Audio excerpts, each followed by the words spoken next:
Am raw to the bone. Come on in, y'all. Come on in. I'm still a mess. Yes, it is morning.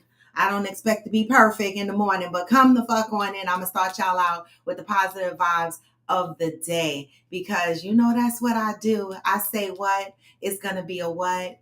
A good damn day. Wake up, brother, gonna rise in the sun. Step two, get some good, some food in you. Step three, be grow hard about what you wanna be. Step four, everybody just do your thing. Wake up, today's gonna be a good day. Wake up, today's gonna be a good day. Wake up, today's gonna be a good day. Wake up, today's gonna be a good day. Wake up, today's gonna be a good day. Wake up, today's gonna be a good day. Wake up, today's gonna be a good day. Wake up, today's gonna be a good day. Set your affirmations, aspirations. I got shit to do. The aftermath of preparation. Hey, good food, good mood, blood in circulation. One step at a time, yeah, that's how you make it. Set a goal you control and the steps you take them. I try to pick one thought, have some concentration. And if I make a mistake, it's called education. I try to do this every day, call it replication. What? Wake up, today's gonna be a good day. Wake up, today's gonna be a good day. Wake up. Today's gonna be a good day. Hey, today's gonna be a good day. Good morning, Hillbilly. Today's gonna be a good day. Wake up. Today's gonna be a good day. Wake up.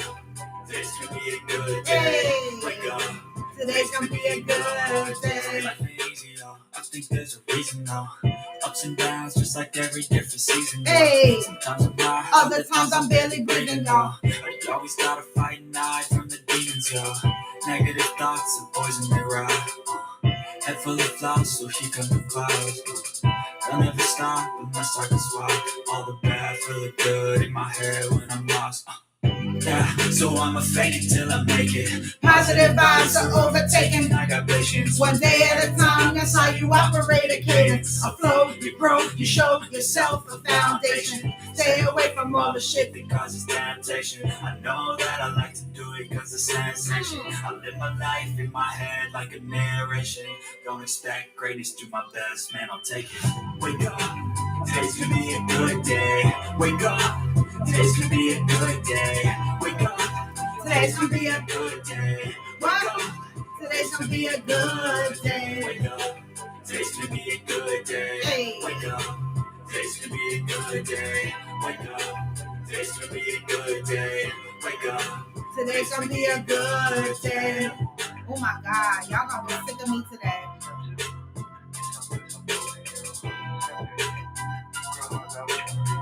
Step 4. Hey, good morning, Hillbilly. You early riser. You the first one on here this morning. I love it. Good morning. Y'all gonna be so sick of me today because I got so many questions and shit. It's, I just want to pray for our community. Community of folks, that is, because we be just lying out here and getting busted and looking stupid. And so I want to talk about what in the Tawana Brawley is going on. That's one, right? But ultimately, I want to tell y'all about my night last night, right?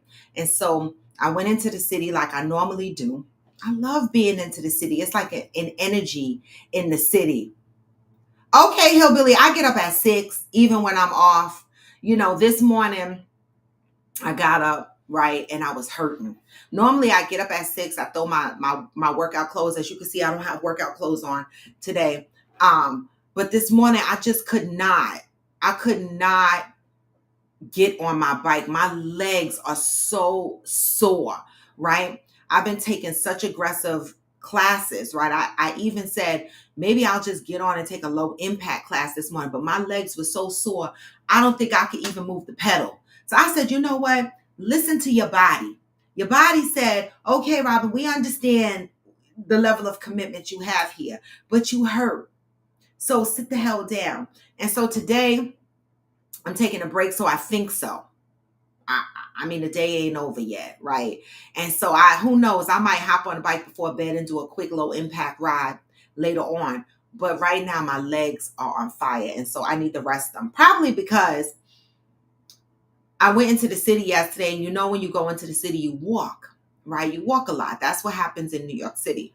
And I was invited out to go see Ruben Studdard sing a Luther Vandross set. And I love Luther Vandross. When I play music in my house, I play, Luther Vandross station all the time, either Luther Vandross or Freddie Jackson. I love that genre of music, that era of music. And so she had called me on a Monday, and she was like, Robin, you feel like coming into the city on Wednesday and doing a, Ruben Studdard concert at Sony Hall? And I'm like, bitch, I am. I'm down for the get down. All right. And so I went into the city. I took the day off, as y'all know, went into the city, and I had a great time last night. It was about 8 of us. And it had me sitting there thinking, I was like, damn, I go on more dates with my girlfriends than I do men. Or romantic. I should just say romantic dates, right? My girlfriends take me out more than I get taken out on romantic dates, right? And I be scratching my head because, when you're in romantic situations and shit, and maybe they don't have time, right? They don't have time. So busy, they don't have time to take you out and do things with you. But your girlfriends always have time. They work. They got kids, they grandparents, but they got time to take my ass to Sony Music Hall and go to a Ruben Studdard concert, right? These are the things that I think about lately. I'm like, damn, I date my girlfriends more than I do romantic relationships. I be scratching my head, y'all. But I had a great time last night. Good morning, Aquanda. I had a great time last night. I'm telling y'all, I know I be coming in here late and shit, so y'all just dragging y'all asses in here. Ruben Studdard was great. Okay. He walked in. Normally when we go to Sony Music Hall, we get there at 5:00 and we sit at the bar and we chill and we talk. And Ruben Studdard, good morning, Cheryl Lee. Ruben Studdard walked through the bar, and he was so nice that he let people take pictures of him and shit like that. And normally when we go to Sony Music Hall, they give out numbers. Like, we show up at the bar. My girlfriend is real anal. She want to be number one. So she show up at the bar at 5:00. They start seating at 6. The show don't start until 8. But we get there at 5:00 so that we could be number one. Normally they give out numbers so that when you sitting at the bar, you come in, the security guard will give you numbers. You're number one, you're number two, so that when they about to seat us, that's how we get into the venue. Why yesterday they were like, we're not giving out numbers because his show is not sold out. I was like, why y'all do that to Ruben? People don't support Ruben, but also I didn't even know Ruben Studdard was coming to Sony Music Hall. I wouldn't have known. I only knew because my girlfriend, who gets these tickets, who works for the city, and is involved and gets notified of all these events and stuff through her connections. She is the one. If she didn't tell me, right? And even when I spoke to her, she said, Robin, this event was not marketed well. Like, I happened to find out at the last minute, and I went to my friend and I asked for tickets. And thank God I was able to get tickets. All right. But Ruben sounds amazing, right? And so, it just makes me wonder. I know people got the right to support whatever music they want to support. But Ruben is keeping the Luther sound alive. Now, there is another gentleman that my girlfriend loves that she goes see to sing the Luther set. Good morning, Michael. And she said he embraces the whole Luther. But these people are keeping a genre of music that just doesn't exist anymore. Like that R&B, type. It does exist, but you got to go satellite radio to get it. It's not playing in the mainstream, radio. So people, please come out and support your Black folks that are in the entertainment business. Ruben Studdard did great. He looks great. He did great. Okay. Yes, Cheryl Lee. He looked well, didn't he? And he sounded amazing. He sounded amazing. And so it was a good show. And so shout out to my homegirl Maria for always thinking about me and taking me out on dates. I love it, right? You know, it's crazy because I met Maria. It's not that it's crazy. I met Maria during the pandemic. Like towards the end of the pandemic, during a rough period in my life. You know how we always say on here, people come into your life, for a reason in a season, right? And I feel like she came into my life at a point that I needed her. She didn't know it though. She didn't know it. She is the reason. She is the one of the reasons why I started to get up and go out again, right? Because I was getting comfortable not going out, not enjoying myself, and I was just working and doing whatever. But I'm so glad that I met her, and I'm so glad that she invites me out to these various events and shit like that, and opened up another side, right? And I love that. Right. I mean, that side has always been there, but I put it to rest for a minute because I was sulking in my own pains. But when she came along, she didn't even know the simple invites out to the city was a lot for me. It took a lot for me to get up and get on that bus and go into the city. And for months, okay, for months I would get on that bus and my stomach would hurt. And I told y'all this. And all of a sudden my shit don't hurt no more, right? And so I thank the people that came into my life and in their way, without them knowing, forced me to get back to who I am, right? And not only who I am, right? But it continues to add to my healing.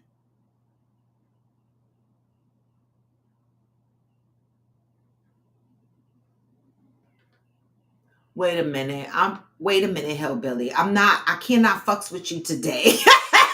You said at least you have the ability to listen to the radio. I don't really listen to the radio. I listen to satellite or I use my Alexa. I don't really listen to the radio because they don't be playing shit I want to hear. But you said y'all have 3 shit stations. One plays 80s, one plays 70s, and one plays goat roping music. Oh my God. What is goat roping music? Good morning, Pat. What is goat roping music? Good morning, Johnny. Listen, come on in, y'all, because I want to talk about some shit today. Come here. Come here, y'all. And as y'all are coming in, give me the thumbs up. Because I know, Johnny, because I'm waiting. What is goat roping music? I don't even know what the fuck. You said shit is country. I never heard it referred to as goat roping. See, I can't with you. I love it, though. Listen, come on in here. Come on in here. I'm going to read the positive thought before I get into what I want to talk about. Because you see what the topic, y'all see what the topic is. But I'm waiting for y'all to come on in because I don't want to have to repeat shit this morning. My ass is itching on fire. Like I seriously need some Benadryl and shit like that. Good morning, family ties. I need some Benadryl. My shit is itching. It's on fucking fire. Okay, y'all see the topic that's up there this morning. So I'm gonna go ahead and read the positive thought so we could get that out the way because I need to get this positive injection before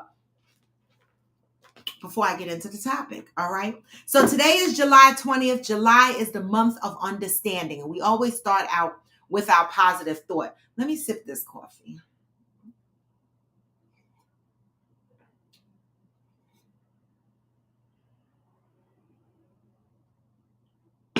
I know what you mean.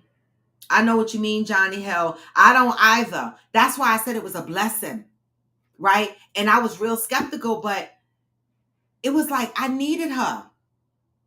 It was like she was sent at the right time. Okay. July 20th, the month of understanding. All right. July 20th, I will gain more understanding when I realize discipline is the one magical power I must develop and use. Some of y'all gonna get y'all feelings hurt today with this one. Discipline. Me too. There is magical thinking, and there is magical doing. Magical doing is the result of personal discipline. You can think up a host of really great ideas, but if you do not have the discipline required to pull them off, you will not get very far. Some people are so good at magical thinking, they begin to believe that the things they want to do can be done magically. Good morning, Angel. You see my topic, right? Discipline magically leads to results in your life. Discipline helps you plan. Discipline helps you stay on the path to what you are planning. Only when you are disciplined will you follow through on what you are thinking. Only when you are disciplined will you coach yourself through all of your actions. Only when you are disciplined can you capture the magic of your spirit and put it into action in your life. Discipline cannot be forced upon you. It must be developed. Ask yourself, do you have discipline? You must develop the discipline to think right. This will give you the discipline to act right. When you are disciplined in your thinking and acting, you always feel good. When you feel good, you want to share how you feel. You want to do good things. When you do, you set an example for others. They are inspired by you. Until today, you may have been thinking great thoughts while demonstrating very little discipline to do anything about them. Just for today, practice discipline. Take one step toward doing something you have been thinking about. Speak to yourself calmly, firmly. Do things that are in alignment with your thinking. Feel good about any little progress you make. Support the progress you made today by disciplining yourself to do a little more tomorrow. Today, I am developing the discipline I need to make something magical happen in my life. Wow, y'all. Now, I have a question based on this positive thought. How many of you guys on here keep saying to yourselves, you want to do something, you have all these thoughts in your head about things you want to do better or things you might want to start, maybe businesses or whatever the fuck it is. But every day, nothing happens. And you keep saying to yourself, you want to accomplish these things, but you're not doing anything to accomplish them. This is what it's talking about. Discipline, right?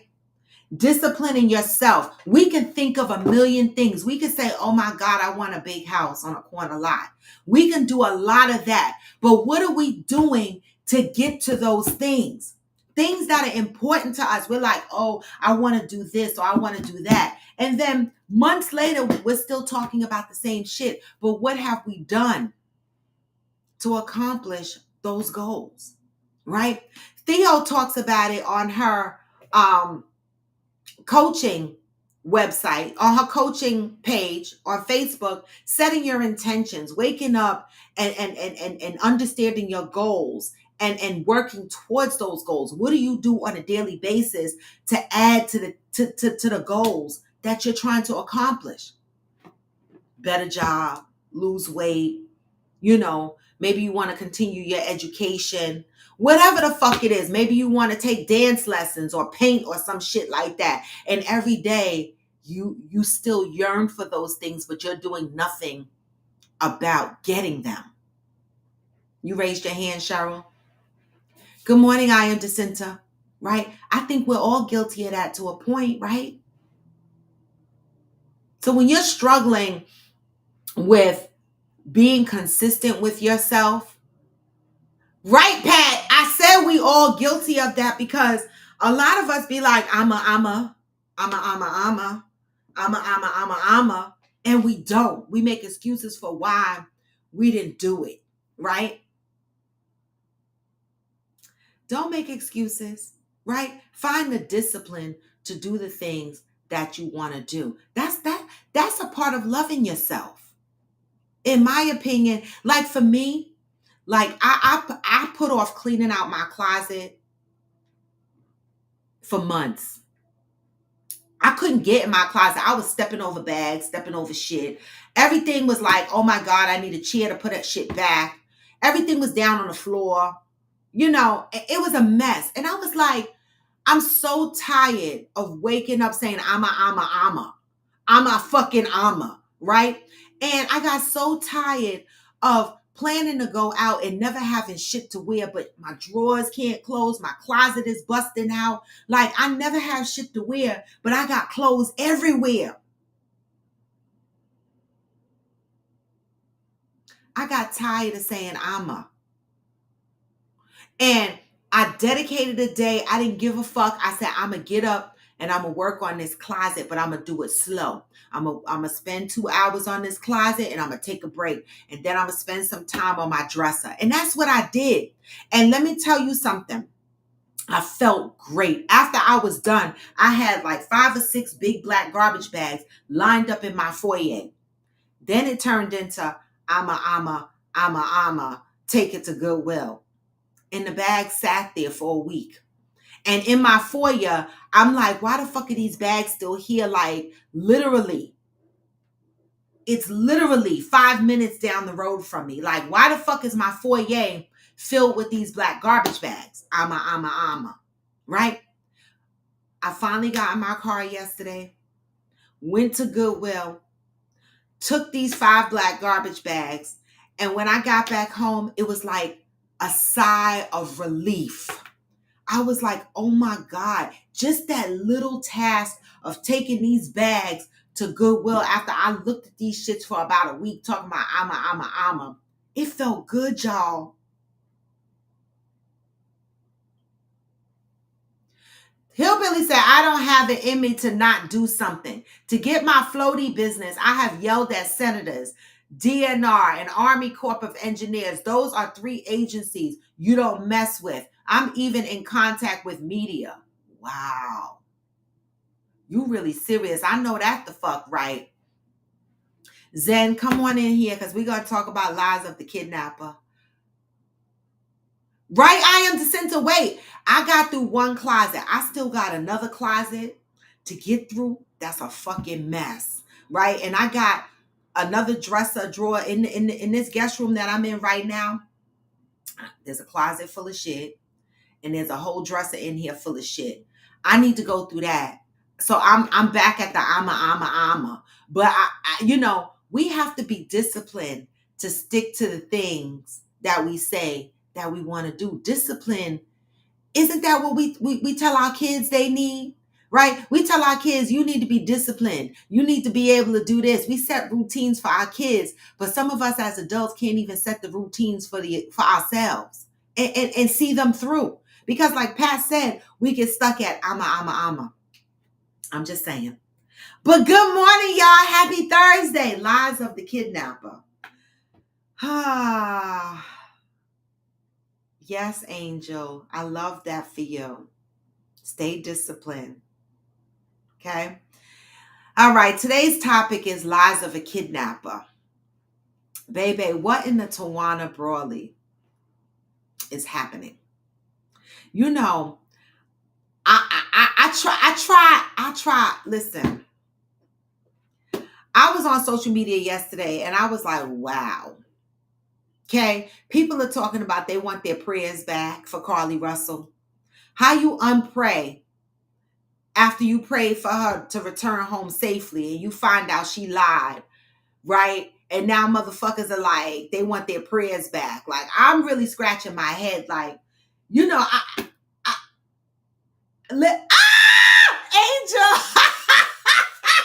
you claiming that bitch on your taxes? Like, this woman, literally, she gonna be like Tawana Broadley. She gonna have to fucking change her name because Carly Russell, you are wrong for this. There are so many black women, right? Not just black women, women in general, people in general that are fucking missing on a regular basis, right? That are never found. And so in some cases, they don't even use the level of resources that they use for Carly Russell. Okay?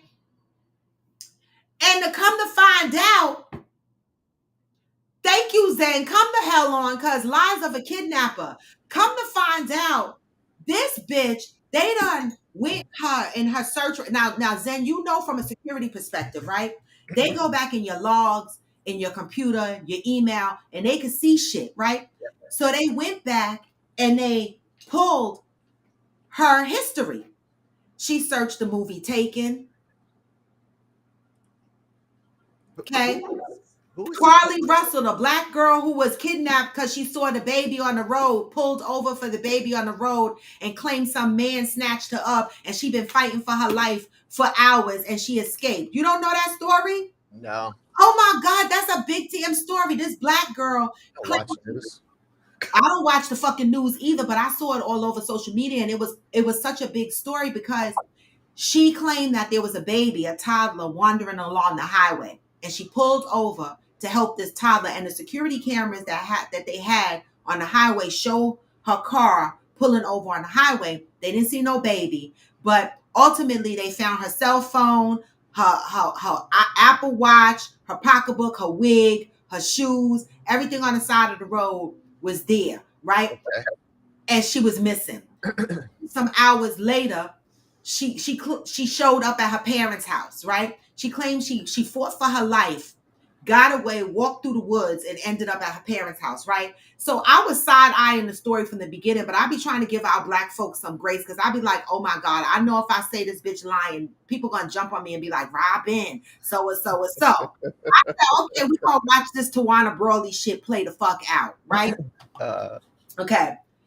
They got her phone and shit. They even searched her computer at work. She searched one-way ticket to Boston, the movie Taken. She searched what is the age limitation on Amber Alert.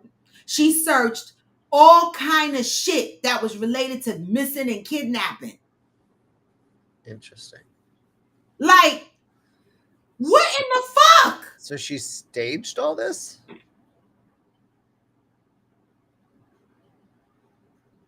And then when they found her, she had $107 in her socks.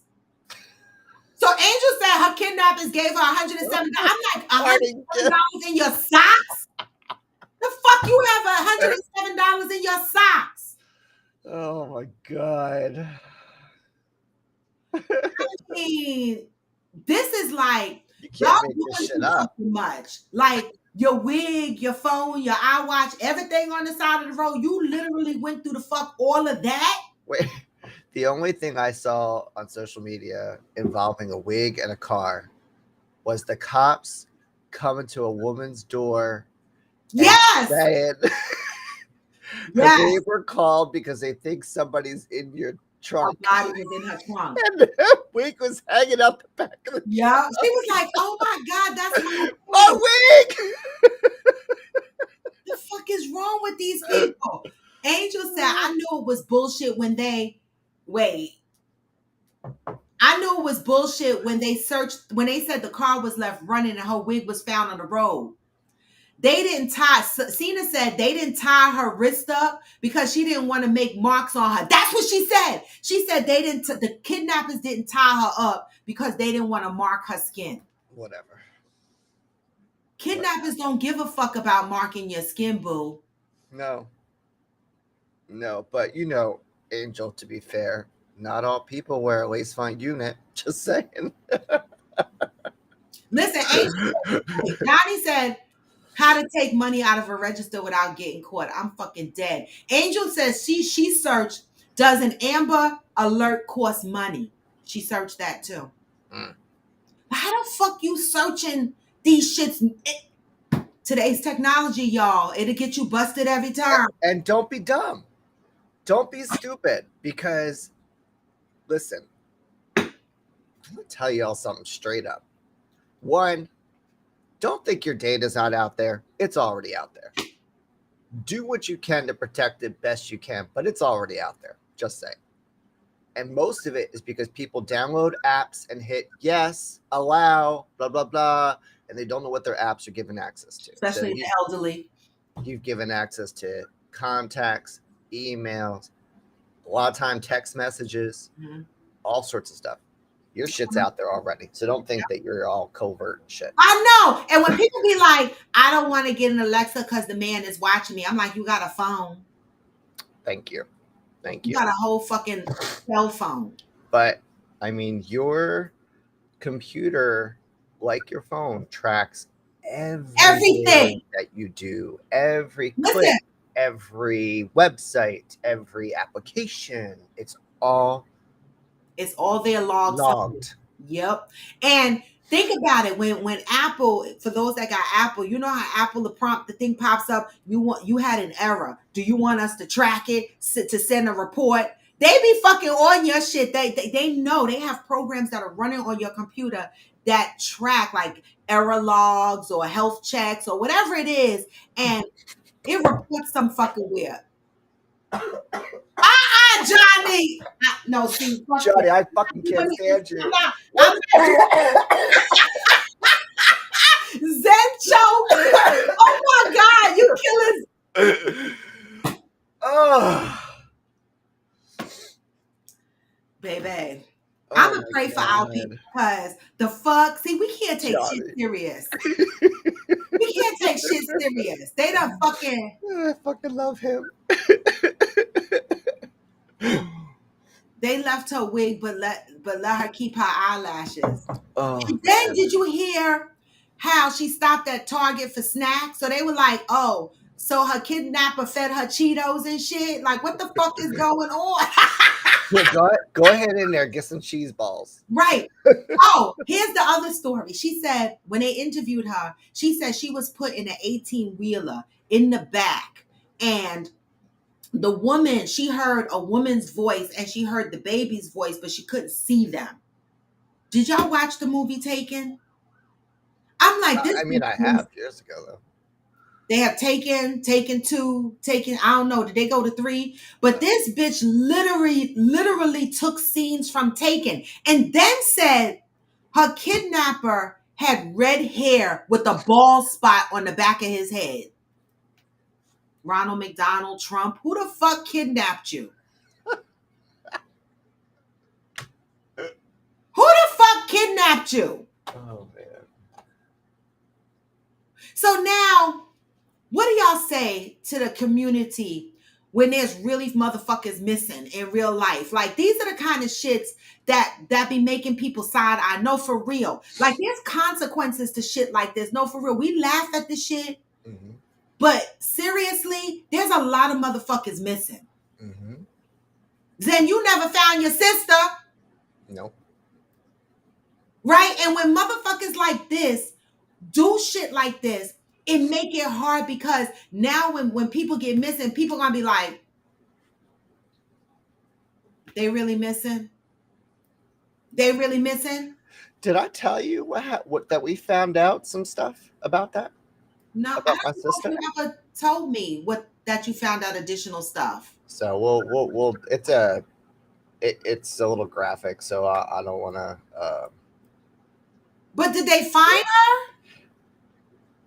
Technically, no, but they received a letter from somebody anonymously that claims to know what happened and gave a full account of everything that happened What? based on a phone call he received from a friend of his. Yeah.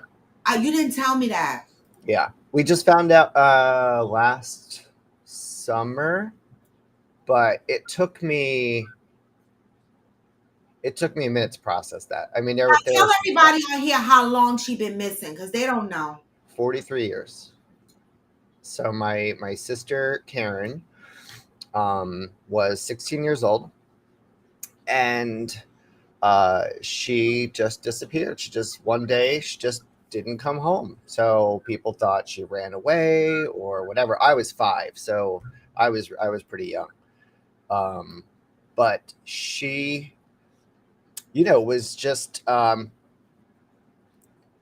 this is like the 70s. Like it was just she was like a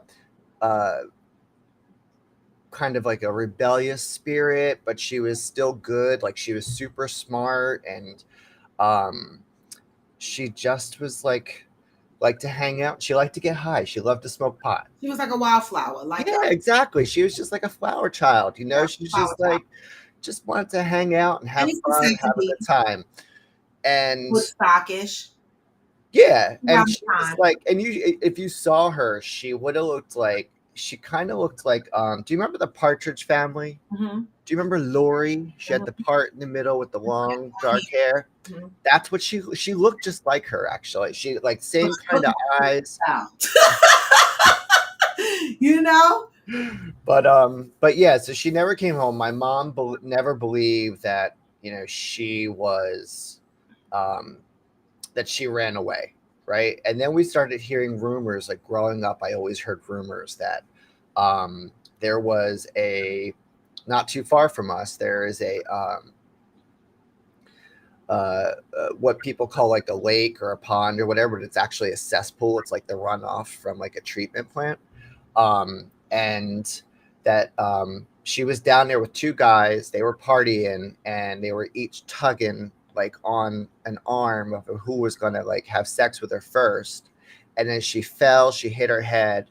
They thought she was dead and they threw her into the lake. That was the rumor that I grew up with. Now, if that's not traumatic enough for someone to That's hear, you talking about the truth is gory. That's it's fucked up. yeah, it's where the what we learned last year is far worse than that. So Did the person that called you, are they being investigated no, or they didn't call. It was a letter that was anonymously just written to the police station. It oh, actually went to the Bordentown Township Police. I just doxed myself, but whatever. The Bordentown Township Police, um, and uh, but it's been an open case with the state police for God as long as I so can it's still remember. open. Okay. Yeah, so the case is still open. Yeah, Okay. so my when my brother passed in last year, he was always the contact for the state police. Mhm. So when he passed, my sister called up and said, "Hey, I want you to have a good contact. My brother has passed. Blah blah blah, whatever." And all of us swore like a promise to my mom that one day we would find out. We'll find out one way or another what happened. Um, and all of us are like upholding that promise because it meant so much to her. Did they ever think about draining the cess? They did. So Oh, they did actually, yeah. So in the early 2000s, it came out. I think the state police wanted to do a something where they wanted to like kind of reopen cold cases and not reopen. That's the wrong word, but they wanted to kind of like um, put the bring up energy back cold on the cases whole that were just issue. unsolved. Yeah. And then they started like a whole media thing where they put them on the news and in the paper and stuff like that. So we actually have articles that were from like the early 2000s that's stated showed her picture, her story, what they were doing. A company donated like ground penetrating radar equipment. Wow. A construction company donated workers and equipment to like those big steel like cylinders where they could put them in the water and they drain the water out and stuff Mhm. like that. So they had scanned the area. They found like a couple of things that were possibilities, but Did they find anybody else's body in there? They didn't find it. no, they found like some random things, like a Okay. button that looks like it came from like a pair of overalls or something like that. And she loved overalls, by the way. That was like she rocked those things. Wow. But I yeah. can't believe a year ago somebody sent a letter. That is crazy. That must be somebody that is living with a guilty conscience. I think it's a guy. I think it's a man for sure because I actually read the letter, the cursive handwriting, everything. Cursive. It's an Yeah. older person. Oh yeah, so it's definitely someone older. A, B. It looked like they started at the way the tone of the letter seemed remorseful, um, but almost like something was going to happen, like they were going to die or they were, something was going on. They were coming, like they were trying to Give shed closure. shed these things Yeah. right before It's like forgiving, whatever. working on forgiveness of themselves. Yeah, or like whether they were in therapy or rehab, whatever. Who knows? Yeah. But it's. as they wrote it, you could see that the writing changing. It started getting tighter, and which typically means that someone's getting like emotional or angry or feels like they're running out of time. So that the letters start changing, they start angling. Where I used to analyze handwriting, Okay. so and that's how it was getting towards the end. But it went to see, this is what is fucked up. So it went to the local police station first, and they opened it, they wrote on it, dated it, like, so who knows who's touched it, right? And I don't know if forensics was ever done on it or what, right? So I mean, that was um dumb. and they called the state police, I think, a month and a half later after they received it. They called. They called the state police and informed them that they got it a month and a half later after receiving it. Okay, what did And the then state police? we got the call, I think, like a few weeks after that. So my sister had received the call. Actually, she had just let them know about my brother passing, I think, like a month before. And then we got a call like a month later that they had new information. So yeah, it was pretty crazy. So it was just me and my two sisters that are up here, and we went to the police station, and there was like um, two young ladies that were interns, and they actually read my sister's file. I never saw my sister's file. I mean, it's a binder. It is literally like at least, I'd say 4.5 to 5 inches thick, and they read through the entire thing, every piece of evidence, every report, every whatever. Now, my mom basically went door to door because she swore up and down that somebody in that area that my sister knew was responsible. And she went door to door, knocking on people's door, pleading and begging to, somebody to let her know what happened to her child. Mhm. Um, and it was, it was awful. I can't imagine. Now, go back 6 years, 6 years. Yeah, 6 years. My mom lost her 3-year-old son, Mhm. drowned in a pool in the backyard. 6 years before this happened to your sister, Yep. she lost her I, 3-year-old son. and then I was born the next year after he died.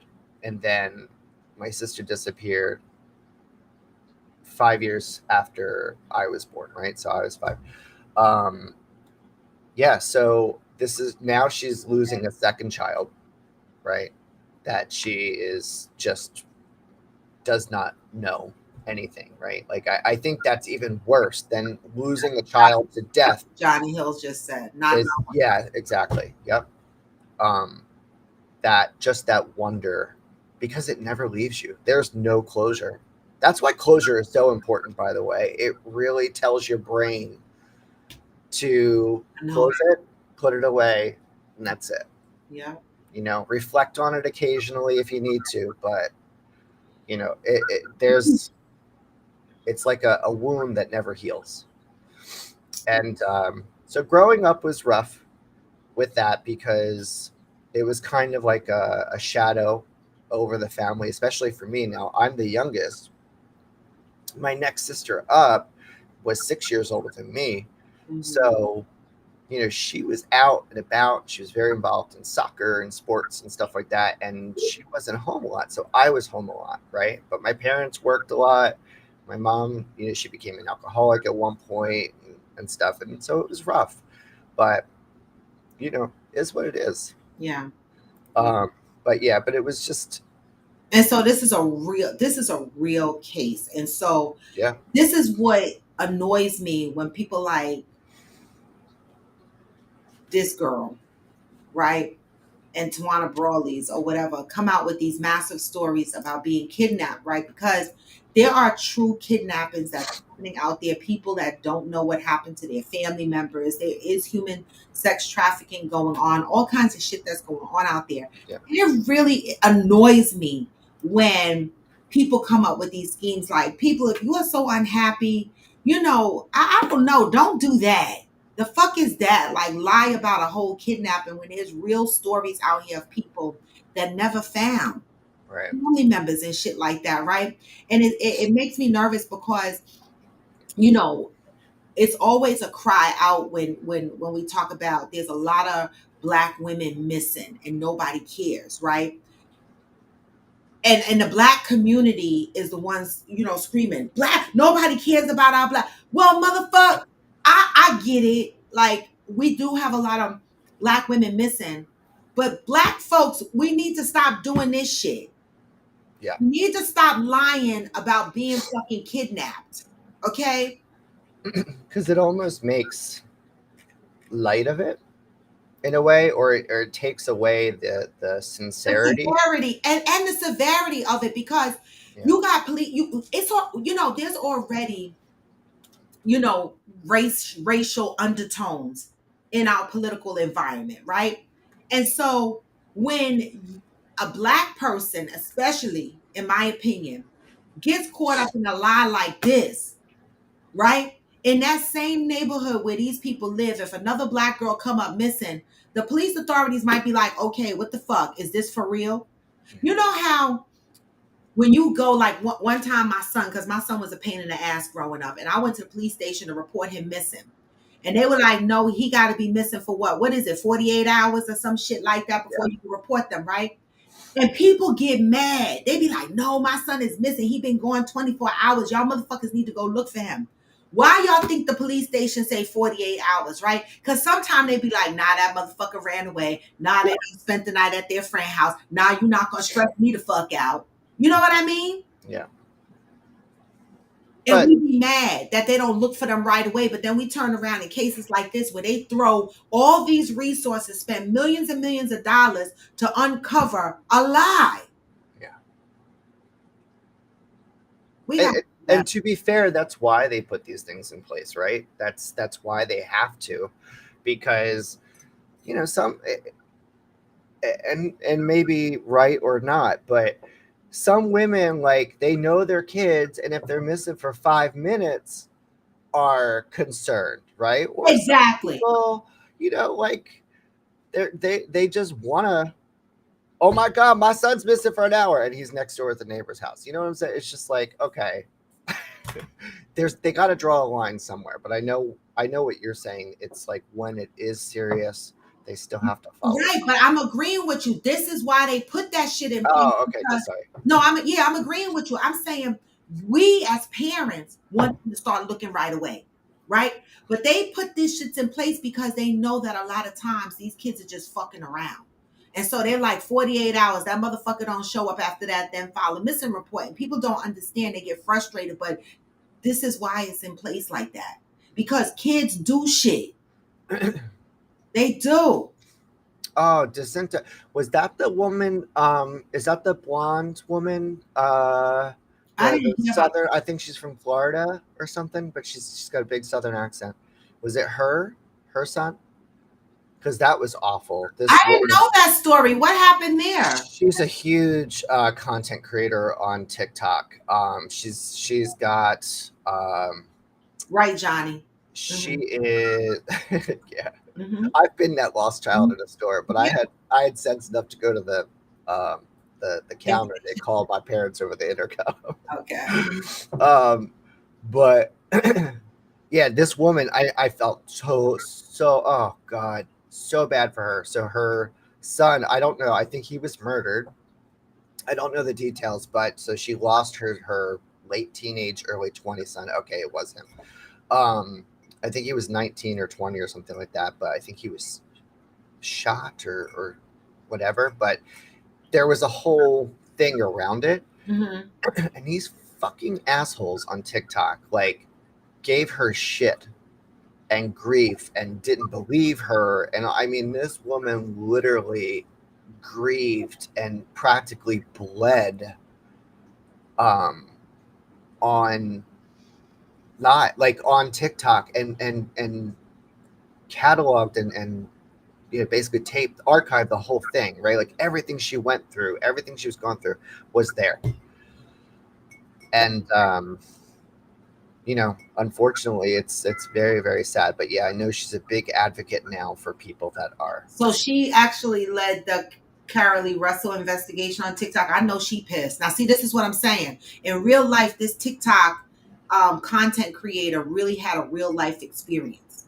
Her son really was kidnapped and killed, right? And here she is advocating for other people that are experiencing same similar, Yeah. right? And then the fucking for her to fucking lead the investigation for Carolee Russell, who wasted her time and probably re-triggered her. Like, remember, this woman had a real life experience. And so when you take her down this road, she's almost reliving the experience that she had with her son being kidnapped and killed, right? And Right. then for her to have to relive her own experience to find out you fucking lied. Like, come on, y'all. That's so like whack. I mean, this you mentioned people in the black community, right? I mean, but it's happening Well, in all communities. all marginalized communities. Yeah. But the thing is, it's like it's unless it's sensationalized in some way, no one No one hears about cares. it. You know, that's why, like, and I think I brought this up before. There's the MMIW, which is the Murdered and Missing Indigenous Women.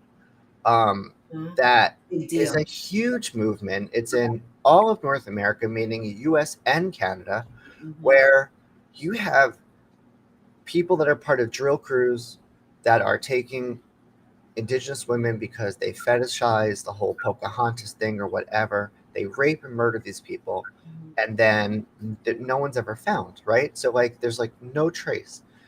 And these people don't even live in those areas. They're just doing a job Yeah. and then they go away, right? And then you have in Canada, it's even worse. They find Indigenous people and cops literally take them for a ride and drop them like miles away, um, with no coat, nothing, middle of winter, drop them off and go. What? Yeah, it's fucking insane. Fucking insane. I just don't. How can you be this In, evil on the ins? Like, how can you be so ugly on the inside yeah. that it allows you to do these things? I can't. I mean, I feel guilty after I kill a bug. You know what I'm saying? Like, I can't imagine taking.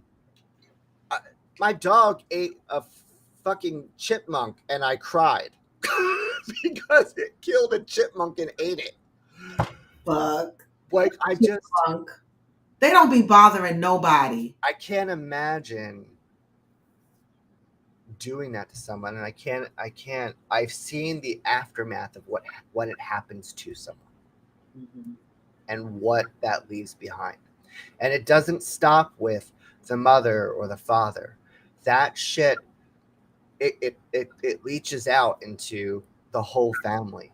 And there's just and sometimes even in your community. There was not anybody in my town growing up that did not know what happened to my sister, right? Mhm. And there were whispers and there were people who talked about it and blah blah blah. But it really does impact so much. Yeah, it is sickening. You know, I feel like I agree with you 1000%, Theo. Like the same way they charged Jussie Smollett for lying about the hate crime, they should charge her for the resources that she used to fucking find this. Exactly. How the fuck you catch a chipmunk? They don't be bothering nobody. Listen, I have a lot of chipmunks around my Because real house. fast. I have a lot of chipmunks around my house, and I don't know how he got it, but all I know is he had gone up like to where the bushes are, like that are connected to the front yard. There's a fence in between.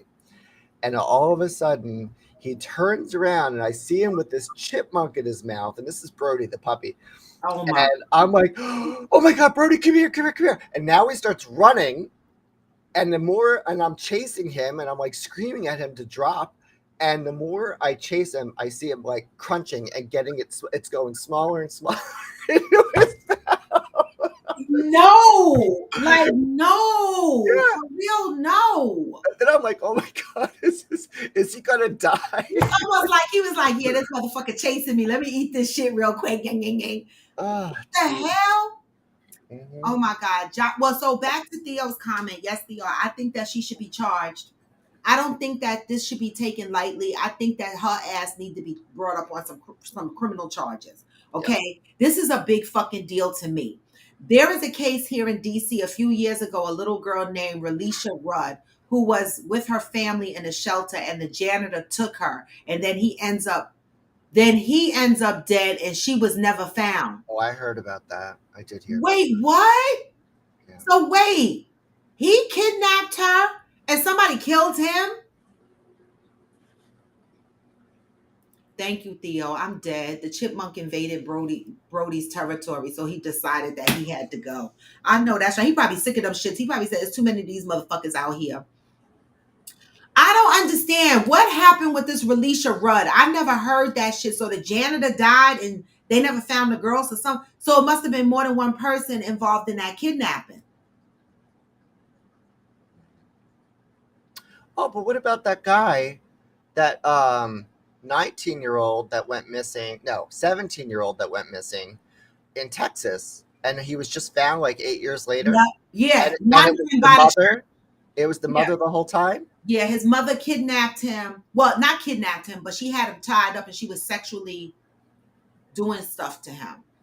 Right, and he got out. He got out. Or she let him out or something because he was wandering around by the church. Yes, and that's when they put him in the hospital and Right. stuff. Because my thing is, did he escape?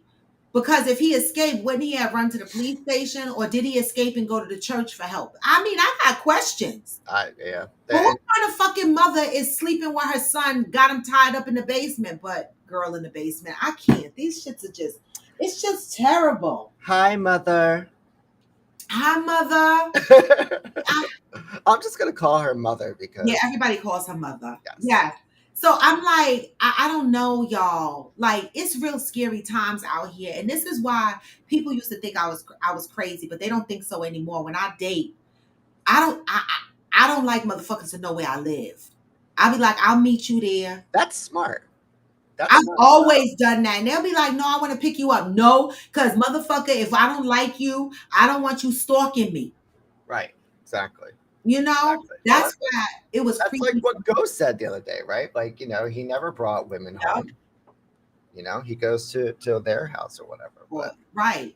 Like the guy down the hall from me, like when he realized I was single, he had asked me out for drinks, and I was like, you don't ask like your fucking neighbor out for drinks. Like that's fucking creepy to me. Like for me, you go out for drinks and I don't like you, and you live down the fucking hall, or you see me with booze knocking on my door, and you start getting jealous and shit.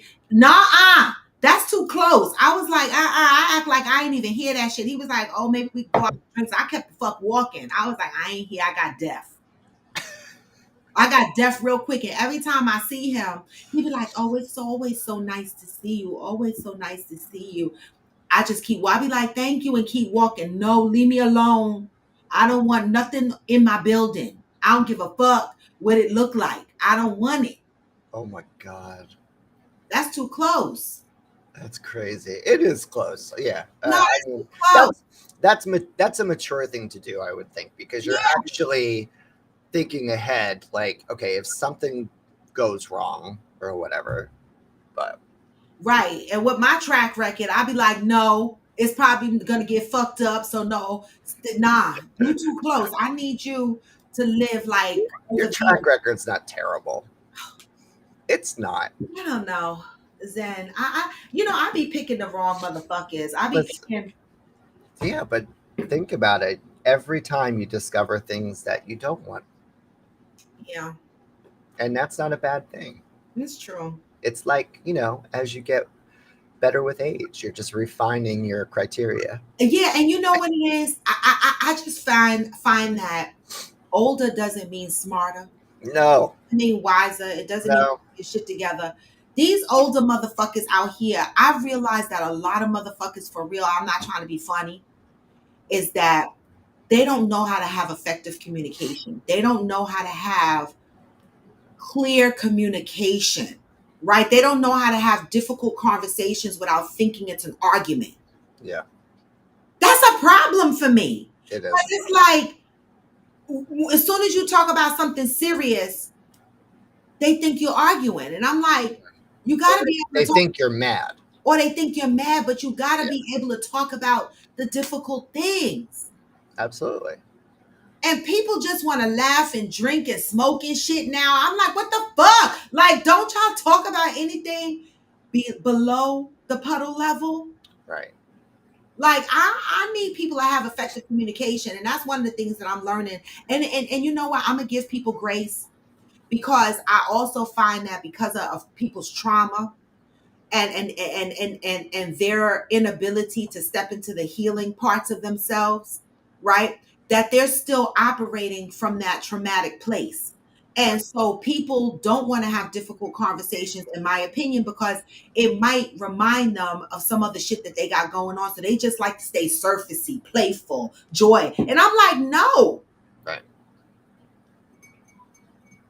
And so for me, I used to be the type of person that would just be like, okay, they don't want to talk about it. Okay, they don't want to talk about it. And I would let it build up. But what I learned in my years is that it causes me to be resentful.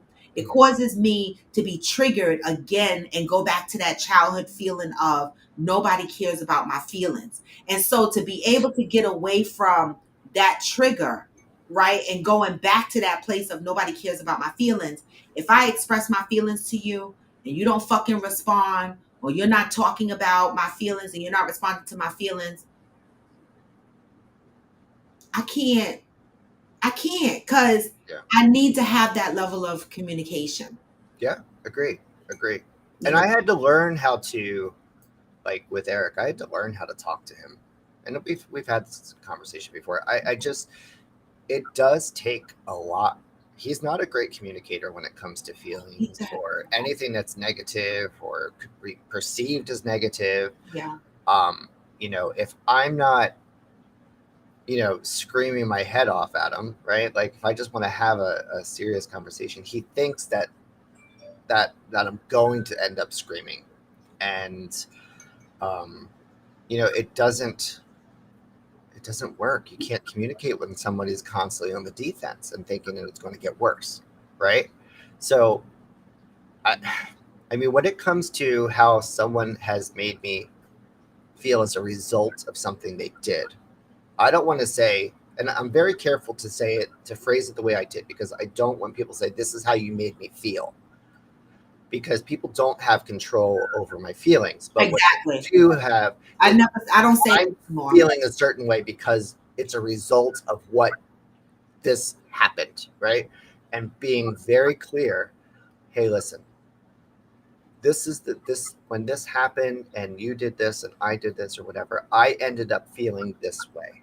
And Exactly. I didn't want to feel this way. So can we work on something where we don't do these things anymore or whatever? Like, but I always make it it's an us, not just a you, right? It's you. You may have done the action, but it's how I'm also receiving that action and how what it does to me. So it's therefore it's a team thing, and that's how I kind of look at it. And Right. it works sometimes, not all the time, but it works. Yeah, yeah, yeah, yeah. And I mean, it is a thing that we need to sometimes relearn how to communicate. And I am also careful now. Um, when I express my feelings, I always say, "This is how I feel." Right? This is what occurred, and this is how that made me feel. Right? And the person might say, "Well, they might get defensive." Like for me, a person that hangs on to one or two words in your whole paragraph and they're just pulling out one or two words is on the defense, right? Right. So, I always say, this is how I feel. I don't mean that you did it on purpose. That's not what I'm saying, right?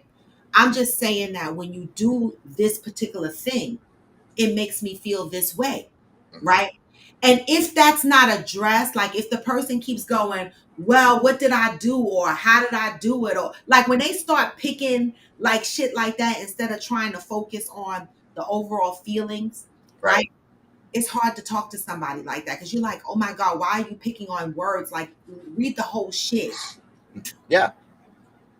I mean, but that's true for anything. You Right. know, Bible cherry pickers, what they choose to believe, what they don't care Right. about.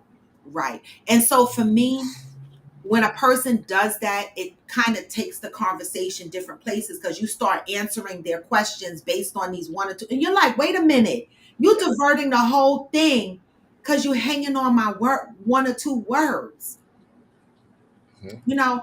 And the old me used to flip the fuck out. I used to be like, motherfucker, that's not what the fuck I said. And it'd be a big argument. And then nobody is hearing anybody, Well, right? because it's like a form of gaslighting. It is gaslighting. Yeah. It is It's gaslighting, so of right? course, yeah, Yeah, it's gonna it is really. gaslighting. So now the new me is like, oh, that's how you respond? Hmm.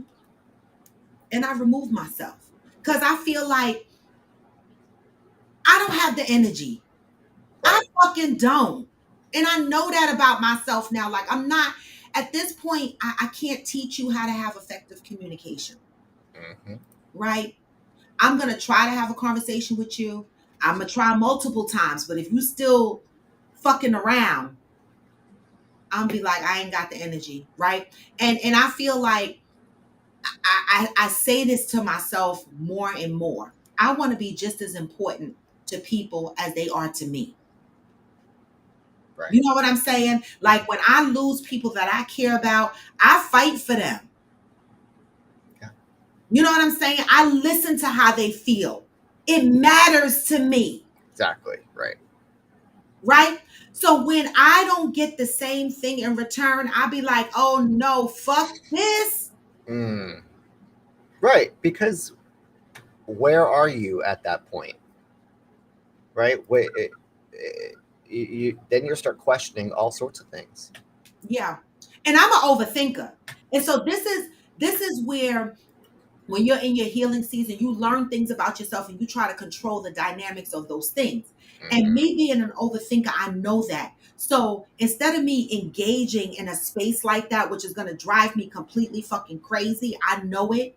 I have to detach. I have to be like, okay, like RAW, this person didn't acknowledge your feelings. You know, it's not important to them. You can't force it to be important to them. But what you can do is you can move the fuck on and know that maybe that's not the right place for you, Yeah. right? Because I know I need effective communication, and you're not going to trigger me my overthinking and my childhood traumas. I'm responsible for controlling those traumas, right? So I need to control the spaces around me that might trigger those traumas, Right. right? Hmm. So I don't know. Wow, Hilda, that's crazy. I know. I had that on the screen because I want to know what he did or she. What was Oh, what was the crime? and I drink with my neighbors too, hillbilly. I mean, I'll drink with neighbors, but I'm not going on no date. Right.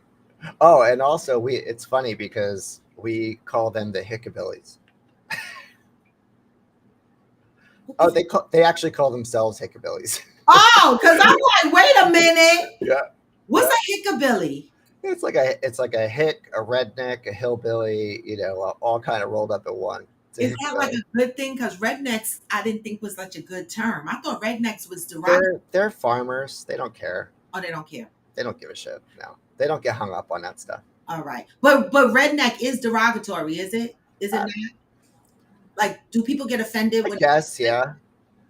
Why did they start that redneck? Because their necks are red. Like, what the fuck is that I redneck? think it was a farmer thing. I think it was because they were like out in the fields and stuff like that. Like you Okay, get farmer tans and stuff like that. I don't know. okay. Who knows where that shit comes from? Yeah, that's true. Well, Dad, today was a little bit interesting. I started out with lies of a kidnapper, but damn, Zen, your sister's story is so deep, and I hope one day you guys get closure. I know that Do you want me to go into what I learned? I do. Okay. I didn't know if you So want. I'm gonna give people the option, right? So this is it's gonna get a little dark and it's gonna be a little graphic. I want to know. And if you're triggered by things that can happen to women, I'll give you the option to say, have a great day now. Exactly. Hang up. Because we want to know. This is a healing platform. Wait, Hillbilly said he walked. Zen, gather yourself while I read Hillbillies. He walked across a bridge, but never made it to the other side. I had a cousin who was the story of first. What? So he didn't commit the crime. He didn't commit a crime. He literally walked across a bridge, but never made it to the other side. So he could have jumped, or somebody could have pushed him. That's crazy. Wow, that's an X-File type shit. Well, that's why it was on Unsolved Mysteries. Mm-hmm. I used to love that show. Me too, Scully. No, Unsolved Mysteries, not X-Files. Oh, not X-Files. I loved But X-Files. Scully was hot. I liked her. Yeah, And yeah. David Duchovny, he was hot too. Yep. All right, let's hear this story, Zane, because I want to know. I just didn't know if you wanted to take us down this road. See, Hillbilly, no, I just looked it up online, and it's not what it came up as. It came up as coal miners who belong to labor unions. Or maybe it did. I just read the. Oh, yep. What is it?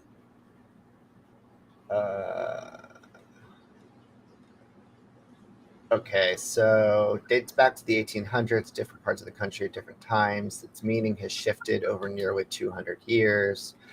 Has stood for the following: poor Southern whites, a name applied by better class of people to the poorer white inhabitants of rural districts, a word used to denigrate white farmers within their party who supported populist reforms, white Presbyterians living in North Carolina, communists, a term black Southerners used alongside poor white trash, cracker, and peckerwood to poke fun at white country folks. White coal miners who belong to labor unions in West Virginia. That's what he just said. Yeah, Southern Illinois and Indiana. Any white racist, regardless of his or her class, position, or birthplace. So it just kind of goes on and on. But. Yeah. Okay, Hillbilly, y'all are in there somewhere because Hillbilly said, "Look up Mingo, Bloody Mingo." What the hell is Mingo, Bloody Mingo? I'll look that up in a second, but let's get to All right, so let's hear what happened to your sister. First, can you tell us her name? Karen. Okay. Her name was Karen. I want to give her not to be confused with a Karen. She is Karen. Yeah. Karen Lynn Zendrowski, because that's my real last name. I just doxed myself again, but whatever. So yeah, so we get this letter. We get called in and we go into a room, and I said there was the case file that I saw, and there was a really cute detective. Oh my god, he was hot. Get your man, get your husband. I know, but he was hot. So it was him, this other woman, badass woman, like looks like she could definitely take you. Like she was so awesome and nice. Anyway, so we sit in this room and they start telling us, this things that they found or whatever, but then kind of went into details of this letter. And they said, so we want to share this letter with you, but we just want you to know there is some graphic detail in here. And if you're okay with that, we'll let you read it, but we can summarize it for you if it's not okay. We're all like, no, we want to read it, right? So we read it, and they had two versions. They had the original letter version, like a photocopied version, and then they also had a typed up version in case people couldn't read the handwriting. So it went in to say that this person, whoever wrote the letter, had received a phone call from a friend of his saying that he needed his help. And he needed him to come pick him up and take him to an airport. But he had to do some things first and told him what had happened. And the guy had written off like, oh my God, this is like some sort of like crazy tale that he was and thought he was joking. But the guy's like, no, I'm dead serious. You really need to, come down here. I need your help. So The story was that my sister was in this one area just north of our town. Now, for context, back in the 70s and 80s, like we went everywhere on foot, on bikes, wherever, miles away, driving on highways, or riding on highways, going through woods and fields and stuff like that. Like we just went anywhere, right? Um, that was just normal. So my sister had friends that were in the next town north of where we live and would walk there, which was probably 4 miles, Okay. if not more. Um, but that was a normal thing. So she was up there, and then she was coming back home, but she wanted to stop at a friend's house who lived like just the top of our town, probably just a couple miles away. And she stopped at the friend's house and she knocked on her door, and this guy opened the door who was a family friend um, of her friend's family. And she asked if her friend was there, and they said no. They said, but they're on their way home if you want to come in and wait. So she's like, okay, and she went in and she waited. So this is where it's going to get dark. So if you want to mute, go ahead. So she went in, and at that point, I don't know what transpired or how much time has passed at this point, but the letter basically said that she came in and the man had raped her, um, killed her, choked her, and then dismembered her. And then where the house was is near like a swampy area that's right off like one of the feeders to the Delaware, and had this friend come and help him get everything together and stuff and dispose of the parts in the swamp area, which no one till this day has ever looked, right? Like no one even considered this to be a possible area of to search. Um, and then and the letter named people, who the person was, uh, who the family was, all of the kids, everything. So it turned out the guy that actually did it, um, his name was Anthony, I think, um, was a son of a man who had a waste management company. So he, you know, had connections, right? But ended up something else happened, and he was in jail for like 10 years, uh, and then ended up killing himself while he was in jail. So he died. Then the family that was named, the police investigated them, um, and uh, the kids died. The son, I think, he killed himself. The daughter, I think, she got into an accident, and then the mother um, had died somehow or whatever. But they were in Florida, and the reason they were in Florida is because this guy said, "You can't be here. You have to pack up your stuff and you have to move and never come back, or otherwise, I will tell the police that you had something to do with this." So he orchestrated relocating this family, well, sort of just telling them to leave, and basically did everything. Now, the only thing I had a question was with who was the father and Yeah. where is he in all this? Yeah. Yeah. But the police had the same question. So it was so that was basically, Wait. So I just need to understand this, right? yeah. So she went to her friend's house, Mhm. right, about 4 miles away, and she knocked on the door, and this man opened the door and said they're not there. Who was this man to the He family? was a family friend, a close He was family just friend a family is friend. how it was described. Yeah. And so supposedly the kids and the parents are on their way home, and this family friend Allegedly, yeah. allegedly they let her in. Yes. This guy let her in, and he did these things to her, and then called who? A friend of his. A friend of his. Where Yes. is that friend? Uh, it didn't say. He said he was an hour away. So that's all I knew. But like cell phones didn't exist then. So we're talking about house phones and pay phones at this point, you know. Exactly. So um yeah. So So it's there's still someone possibly out there. Anthony, the original guy who did it, killed himself in jail. yes. But the guy who helped him might still be out there. Well, Just the that's apparently the guy who guy wrote the who wrote letter. the letter. Yes. Just don't know where he is, No. who he is. No. Wow. Yeah, Deb, it was anonymous. We don't know who wrote the letter.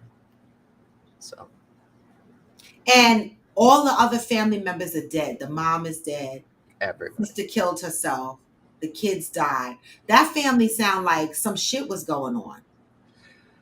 Or the weight and gravity of things that they were holding on to that they couldn't That's what release. I'm saying. Like Yeah. the guilt Yeah.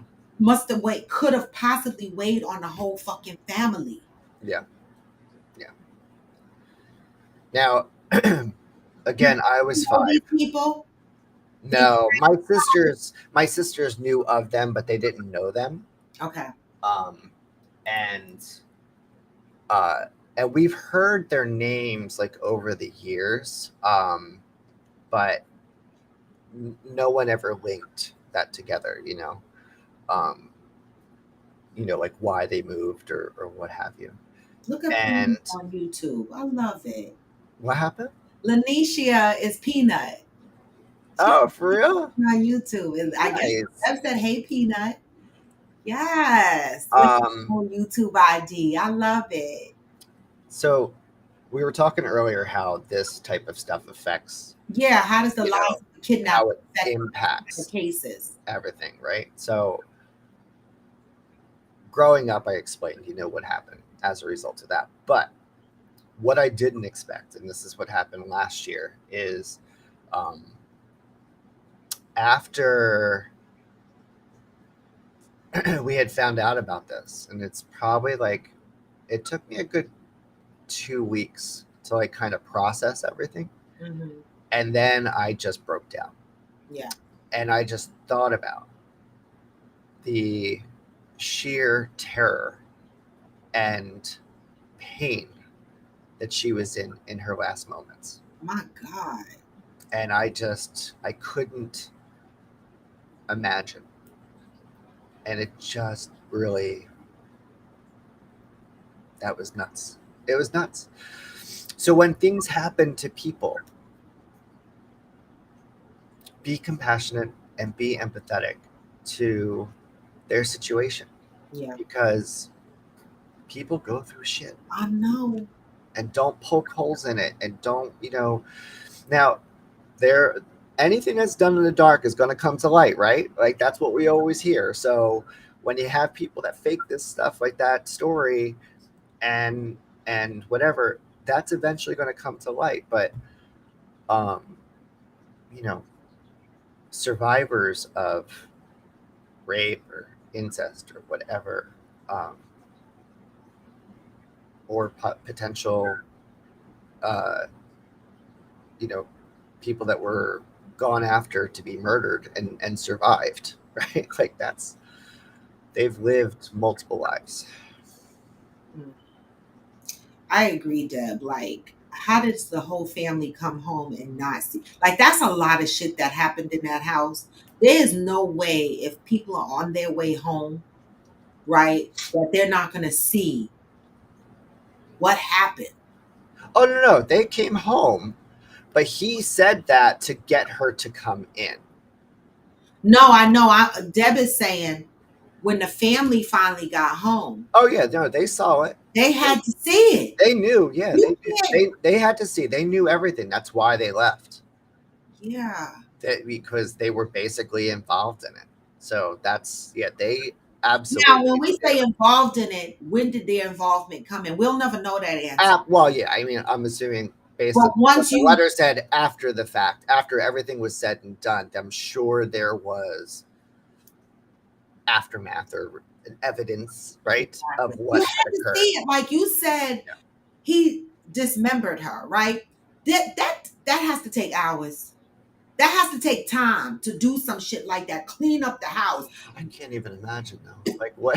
What the fuck? This is like some shit you see on TV. Like, my God. Like, people think it's easy to dismember a human body. It's not. No. That's a lot of fucking work. So yeah, Deb, I agree with you. The family came home and looked at that person and said, "What the fuck, you crazy motherfucker?" And he said, "Y'all better the fuck go to Florida. I done fucked up." And called his father, who owns his waste management company, and said, "Come over here and clean this shit up." Like, the weight and the burden of that family, I have to imagine, was hard. But if you were the family member that walked in Hmm. on something like that, what would you do? Oh God. I don't even know. I If you don't. were the person that walked in and your cousin or somebody done fucking did some stupid shit and there's a body in your house, what are you gonna do? Couldn't even tell you. Oh, look, now it says L. Peanut Williams. You changed your name. You said chill with the government. So you changed your YouTube name. Oh my God. Now we know your name is Lanicia. And that's a question to ask. Like, how many people have lied for their family members that broke the law, right? Yeah. And we'll be like, oh, it's a small thing or whatever. But look at this family. If you walk in and see some shit like that, what would you do? Would you call the po-po on your cousin? Would you be like, I'm not the fuck going to Florida. You did this shit. What would y'all do? I, Don't nobody I know. can't even fathom. Right, Shirley, because right, because how do you sleep in a house with a person like that after that? Because Shirley said, you got some tendencies now that I don't know if you can control, and I'm feeling threatened. Like, that's a crazy person. Yeah. And this is something, Zen, that you still don't have closure on, really. It's like you get these bits and pieces of new information, and it's like, it's got to be fucking devastating that this has been going on since the 70s. And then last year, it's like somebody done took the scab and peeled it all the way back and had the wound bleed again. Right. For you still not to have no answers, Mm-hmm. but just more details of what could have happened. I wish there was. I wish that I wish that my family. my biggest hope is that whatever the case may be, like, what are we going to do at this point? If everyone's dead, it's not like anybody's going to be tried. There's not going to be a trial or, a conviction of any type. I just want to put it to rest. I know. I want this to end because I feel like, in a way, like my mother is still not at rest. She's still not at peace, right? Because of this. Now, I don't know. I don't know what happens when we die. I don't know what, whatever. But she didn't die with closure. No. And you know how people say, that's why I be like, these one phrases can kiss my ass, right? When people say, oh, sometimes you don't get closure, you got to give yourself closure. It's easy to say shit like that. It's Yeah. easy to give one-liners that somebody the fuck made up. But sometimes you need closure. And that doesn't help either when you hear people say that. Like, it's not. It's toxic. It doesn't give me. Everything. It's fucking toxic. Don't tell me. It doesn't give me any comfort. You know what I'm saying? Stop looking for closure. You don't need. Yes, the fuck I do. Right. Stop telling me what I don't need. Stop. Listen. Stop greenlighting or stop gaslighting me because my feelings are not up for debate At all. Period. At all. And so when people be like, you don't need closure, I'll be like, fuck you, I do. I don't give a fuck about that made up sentence. I'd be like, I need closure and you need Jesus. Shut up. Right. Oh, you did better than me because I'll be like, I need closure and you need to shut the fuck up. Period. I mean, Oh This man. is why I say everybody is not the same. If you don't need closure, then you don't fucking need it. But don't tell me what I need. Hey, Robert J. You know?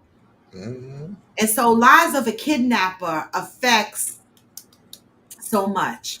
So y'all motherfuckers out there, stop lying about these crimes.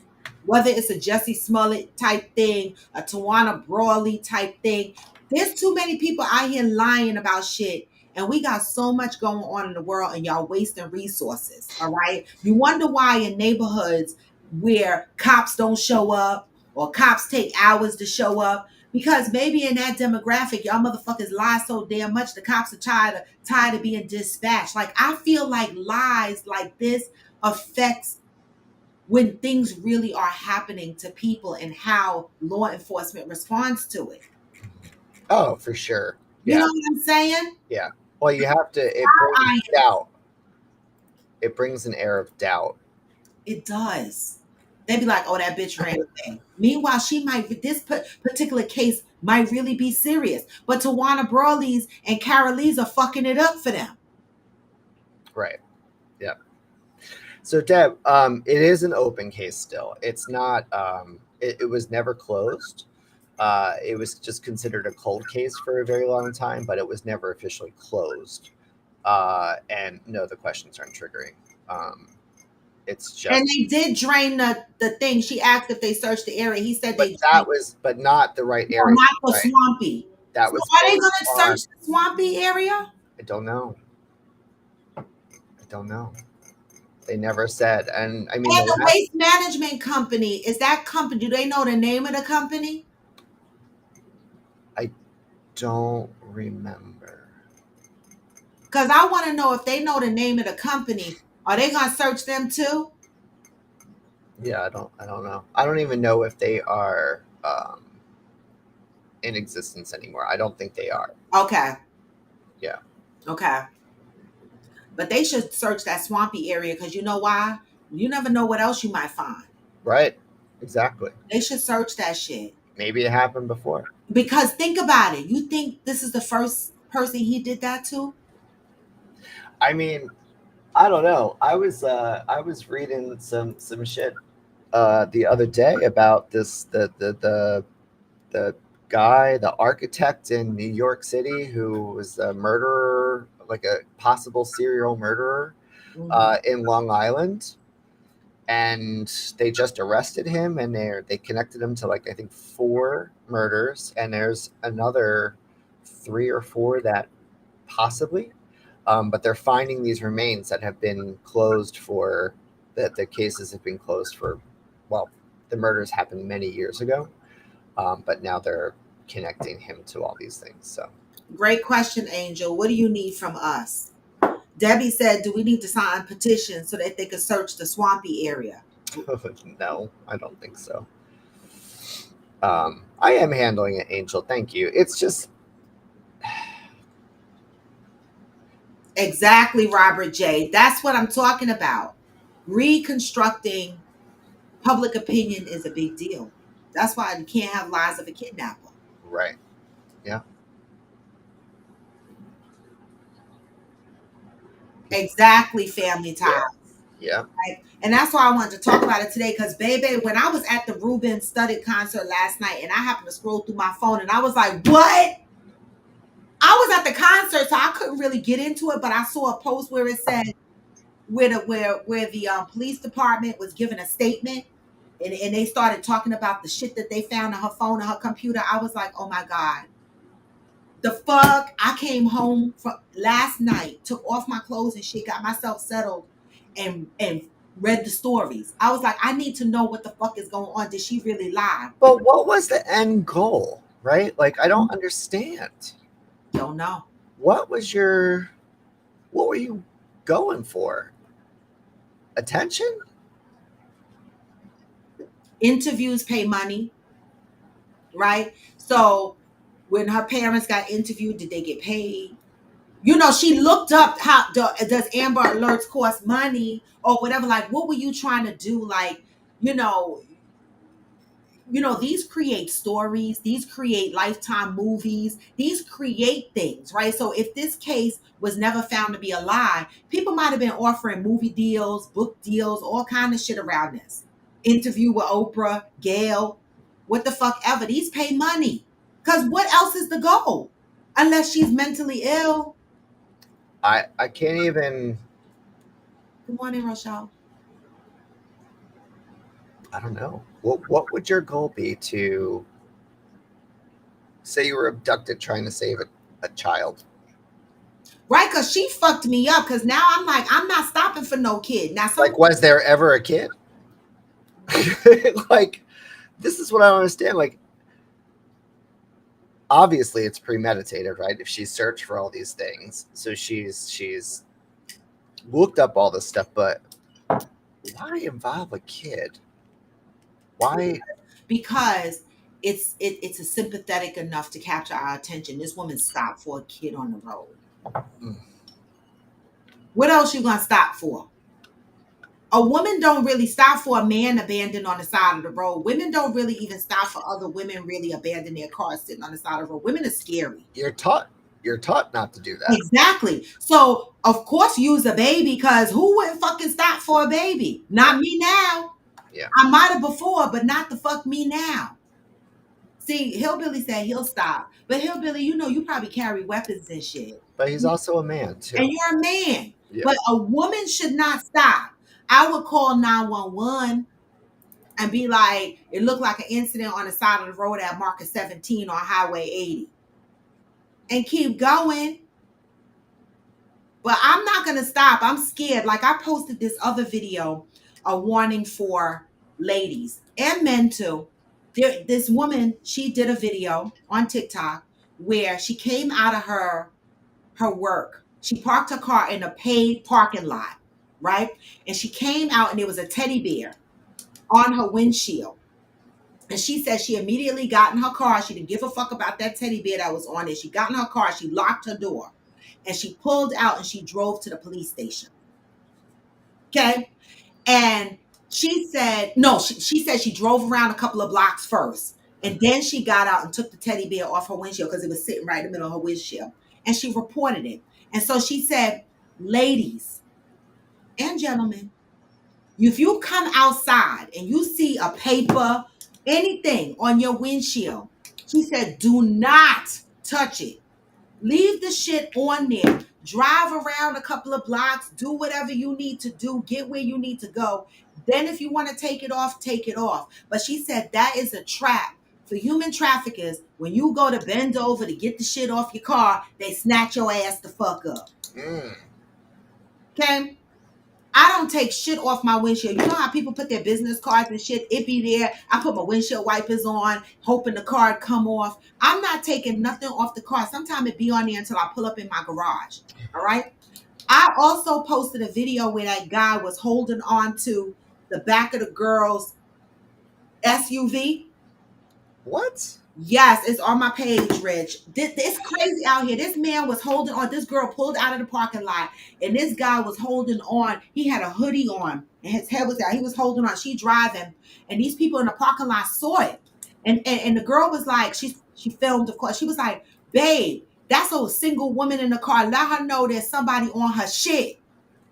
And they waving her down and everything, and she rolled her window down. She stopped, and they were like, somebody's on the back of your shit. And she was like, for real? They were like, somebody on the back of your shit. And they asked the guy, you okay? He put his head down and kind of moved away. But somebody says something real important. One, if that ever happens to you, because I posted it and a couple of people commented, a lot of people commented. One of my guy friends that I used to work with, he said, first of all, the people waving you down in the parking lot, you don't know them either. Right. So if you see people waving you down in the car parking lot, you roll your window down as you're driving and they say somebody is on the back of your shit, drive straight to the fucking police station. Don't even stop for the people in the parking lot because you don't know them. Right? And he said it's unfortunate. Kudos to the people that warned her. But still, for the safety of the woman, thank them and keep driving. Thank you and keep driving to the police station. His ass would have been scraped the fuck up. The third thing somebody said is, what if he put a tracking device on her car? in that time period. Yeah. Right? Because when he let go of the car and they were like, what the fuck? And he moved away. Maybe he put something on her car to track and go back to get her ass later where she lived. Oh my God, y'all. We got to be careful out here. Because did you think he was going to hold on until she got all the way home? He'd have been dead. I hope it was like a, like a urban area or something, like where you can't drive too fast. Coming out of the apartment development and she was driving slow. Okay. Right? But who knows where she was going? How he know she wasn't getting on the highway? Yeah, exactly. And even if you're driving down the street 30 miles an hour, if you're holding onto my car, you're going to get fucked up. That's true. So, Ghost, you just woke up? Happy day after birthday? Like, Welcome. Oh, how was your birthday? it was cool. Yeah, what'd you do? Not shit. Not shit.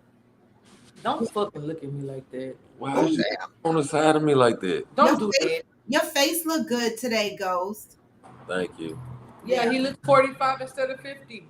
Oh my God. Leave Ghost alone. Jesus. That's true, Cheryl Lee. They should have called 911 also. We don't know what happened after the filming. But I'm just saying people are losing it, y'all. Like, I have gotten to the point where when I get in my car, I immediately lock the door, but I always look in the back of my car. But there was a time that I would park my car and not care to lock it. But now I lock my shit because I'll be like, I don't want nobody to be in my car when I get there. And I swear that man holding on to the back of the car, that shit happened in Texas. I don't know where it happened, but they sound like Peanut when they were screaming down the car. And they were like, somebody on the back of your shit. As soon as they said that, I said, that sound like Peanut. Huh? Because of the way they said it. Instead of saying, somebody is holding on to your car, they were like, somebody on the back of your shit. I said, that's in the accent. I said, that sounds like that's down south somewhere. But I just want to say, y'all. Is this the same Peanut that was in chat? Yeah. Oh, okay. Yeah. Ms. Williams? Yeah, she got mad because she came in YouTube with her real name and I called it out. That was an accident. I didn't even know my real name was saved on YouTube because I don't be on YouTube. When I realized that and heard that government name called out loud, I was like, whoa. Whoa, like that. Well, now we know. Now we know. Now we know. Man. Yes. Lanisha. Lanisha. Yeah. It's a nice name. What? It's not. It's a ghetto ass name. You don't have to lie to me. Lanisha? I think That's it's pretty. ghetto. I think it's a I don't think it's ghetto at all. People done normalize these Isha names because you get things like Letitia and Laterica and Latricia and all that. But them Isha names is ghetto as hell. They not normal. You know why it works for you? Why? You see how loud as fuck you are right now? The computer right here. That's why they. Oh, I didn't know if my phone. Oh wait, they said that. You said that's why they named her Lanisha. This fuck standing right in front of the computer. You know, right here. My mother is on here, right? My mother, mother, correct me if I'm wrong.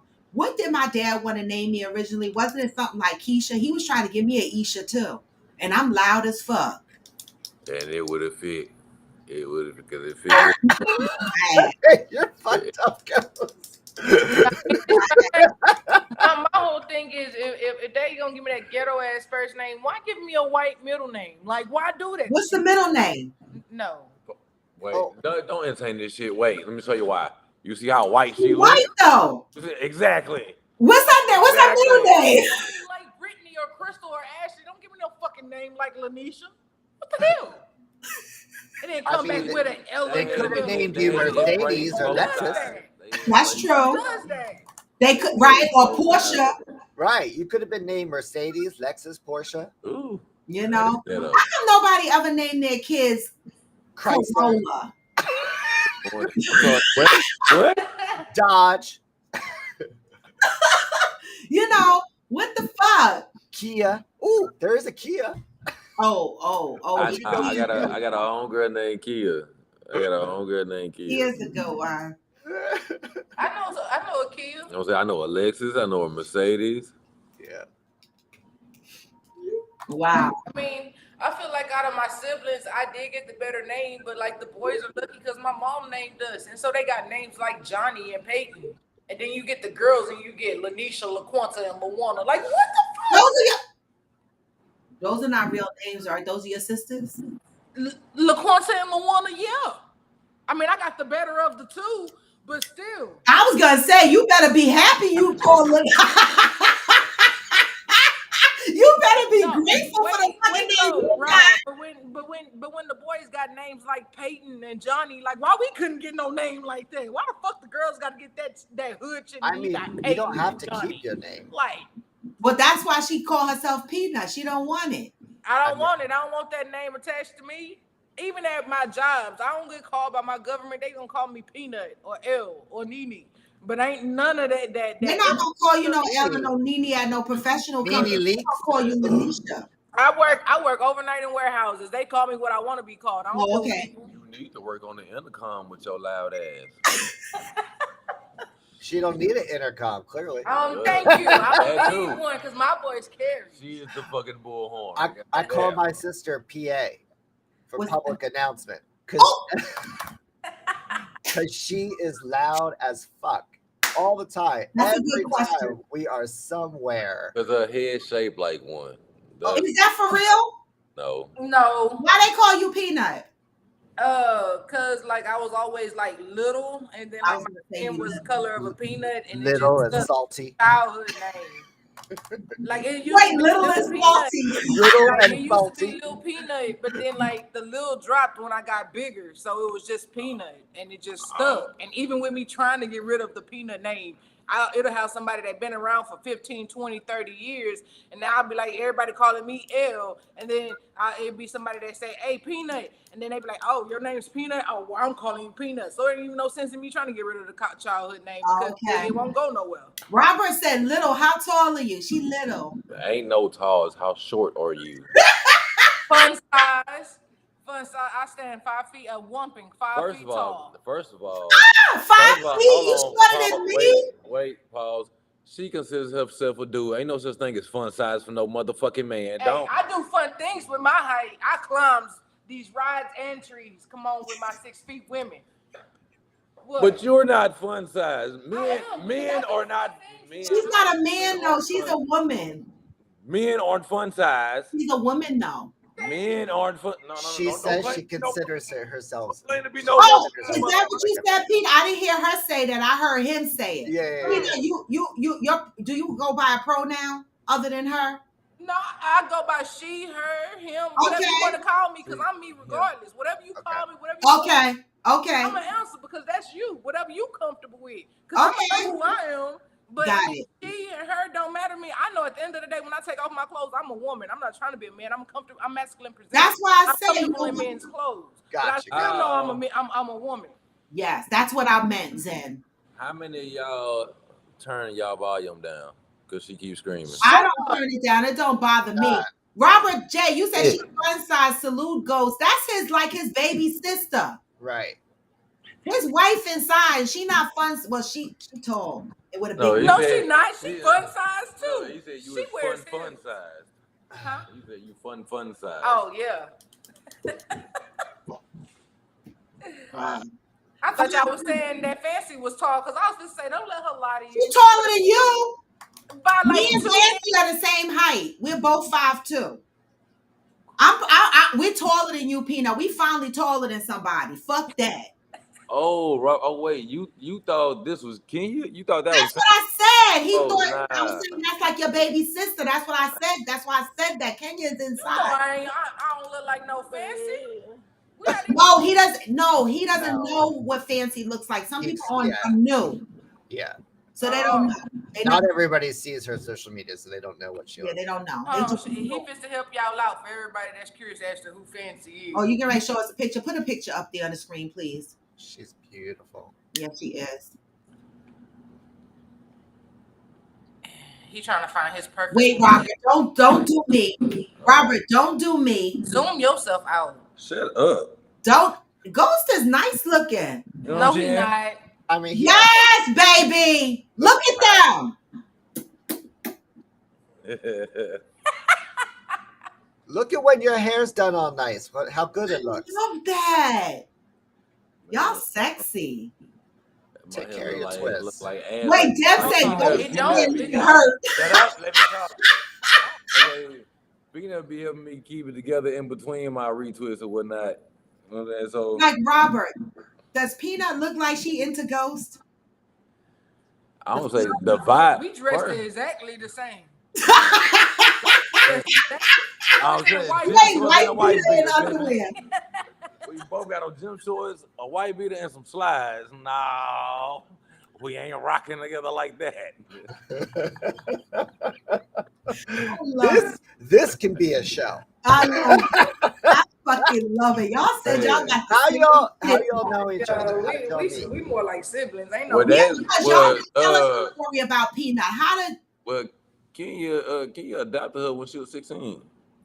So that's why I say there's more like my daughter / sister. You know what I'm saying? Because that's Kenya like daughter / sister, whatever. So that's why I said I don't be feeling comfortable describing certain sexual shit in front of her because it's like, damn, it's with your mama / sister. You know what I'm saying?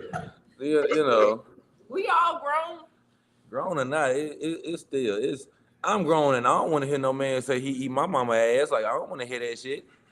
You know what I'm yeah, saying? it'd be hard for me. So- Like when we were on a cruise and my mother's birthday gift, somebody gave her a dildo. I was like, oh my God. Like Man. this is a fucking 70th birthday, and you give my mother a dildo. And you know what he said to me, him and his wife? That's what she asked for. I said, oh, I'm fucked up now. I mean, how mother explain She your said she's alone. She at home alone. Man. That's She like still when gotta mother get it. said. That's like when mother announced on the show that she had a threesome Think about my before. mom still doing that. I'm telling you, man. I'm Say still giving her props for that. Go ahead, mother. Yeah, Get give it, the Right. applause get for the it, girl, audience. get it. and like Deb say, yeah, you know what I'm saying? Like we got the same exact zodiac signs. Like it'll be too much arguing about. Like my birthday was yesterday, her birthday Sunday. Hey, but Okay, I'm a though. cuss I mean baby. Saturday. I'm I sorry, got Saturday. Leo traits. Y'all are cancers, though, right? Yeah. Wait, I was born on the cusp, so I'm It like don't matter. egotistical, dominant, and strong-willed like a Leo. But like I'm family-oriented and loyal like a Cancer. I got both traits. my Gotcha. best friend Put is me in one. she would never let me quit her. She didn't give a fuck how I acted. I'd be like, well, don't be Yeah, my friend. Cancer It's like, and Leo, Robert. happened. I was Cancer, born right on the cusp. And no, y'all keep Leos, time for me for my birthday. I'm starting drinking early. Leos, no. How much older is Fancy than you? She's only 10 years older than me. That's it. Oh, so you were only 6 when y'all started. No, she was 16. I Oh, was, Kenya was she 20. was 16. Oh, Kenya I okay. was 26. 16 and Kenya was 26. Gotcha. Okay.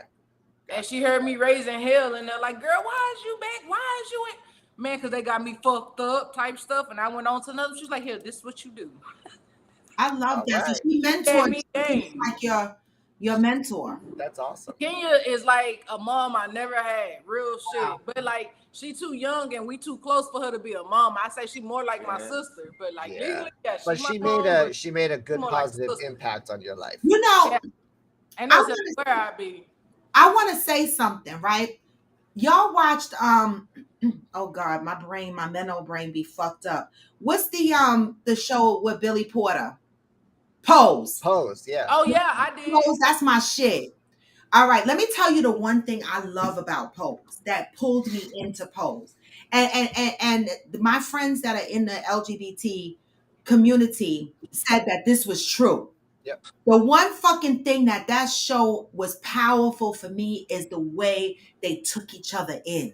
Mm-hmm. Like, you know what I'm saying? Like, and for people that I know to tell me that this really happens, Mm-hmm. that this used to happen, especially back in the day when people were killing themselves because they couldn't come out with what they called in the light because people would tease them, harass them, harm them, beat them, kill them. And then a lot of, even my cousin was homeless at one time because his mother didn't accept him being gay. And they wind up going out there doing prostitution and shit like that to survive on a daily basis. Pose told the story of how this fucking community sticks together. Yep. Wait, I've yes, we still the fuck here. I've housed some kids in my house that You did? that were kicked out of their house. Yeah. I had friends when I was younger that lived with us because they were kicked out of their house. So Yeah. Wow, Early Zach. birthday, Johnny. We won't be here Sunday, so We'll be Hey, here Friday though. yeah, well, the turn up gonna be real Friday for Yeah, us because Friday. happy birthday. I got a topic for Friday Yeah, already. this Y'all week gonna be sick of be me. real. Yep. Y'all gonna be sick of me Friday. why? But I got a topic on Friday. Y'all gonna be Oh, okay. But wait, but seriously, that shit posed that made me look at shit different. I even asked myself a question like, would I open up my home? What the fuck are y'all laughing at? He farting? Ew. Long, nasty, wet ones. Ew. Like, what is going on? All right, girl, why are you still sitting there? I think I did them like that in the car yesterday. Y'all remind me of me and my sister. I know they are so. We do the same thing. So how young you going to be, Peanut? 26? Nah, actually, I'm gonna be 34. What? Thank you. He looked like a. Oh, Thank you you. look I so. appreciate I'm trying to that. wait. That just goes to show when you mix black and white, that black dominates and the black don't crack. So wait. So Fancy. I love her. So He's Fancy's so like a lot older than you, Ghost. I'm sorry. What? I can't Fa- hear that good. My eardrums busted. Fancy's older than you. Yeah. All right. I'm 38. She's 44. That's what I thought. Okay. Wow.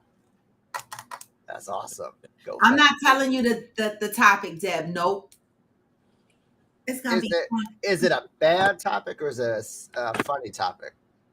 I think it's funny. Oh, okay, good. It's Friday. Yes, exactly. And when is another After Dark coming? I don't know, because y'all motherfuckers been doing after dark I at ain't 8 gonna o'clock in the lie, morning. y'all need to do After Dark on Saturday for real. I mean, I be trying to do it, but y'all be corny and shit for real. Like I be all going through the effort to be all sexy and set the mood, and then nobody want to jump on the camera and do shit. And I be like, no, I'm out here by myself. I'm always half naked. No, but I need other. Like it's always me and you. Where the fuck is everybody else? I'll participate. Y'all want me Please half don't. naked? Fuck no. I got Fuck y'all. no. Fuck no. I got Fuck y'all. no. Y'all want me half naked? No. What size? I'm No. coming on After Dark with in my sports bra Juanita. and my Wait. drawers. Oh, Angel participates. She does participate. But I'm like, y'all don't be, and then people be begging for coffee with friends after dark, and then I be on there and only 3 people show up. I be like, for real, y'all. Like, Nobody working today. Come on. I'm coming on. See, I mean, and I do. It is hard to say that people really gonna come on when don't nobody come on during the week but us. They probably be at work. That's what I said. Ain't nobody working. Half these motherfuckers at home working. You said you had a whole ass meeting and we still the fuck here. Hi, Angel. Hey, good morning, y'all. Yeah, do the coffee with friends after dark while you're in Mexico. Wait, coffee with friends after dark. We definitely doing it in Mexico. Wait, Because y'all ain't got no choice. But put it online. I want to put it on participate live. Like too. we want to participate. Always say that. That's hard to do when everything that happens they're supposed to stay there. No, we can't do the coffee with friends after dark live from It's Mexico. NDAs That might be getting signed real. out good. Okay, well y'all better get on the group FaceTime. But better pull out the phone. On Discord. Well, you know what? Media.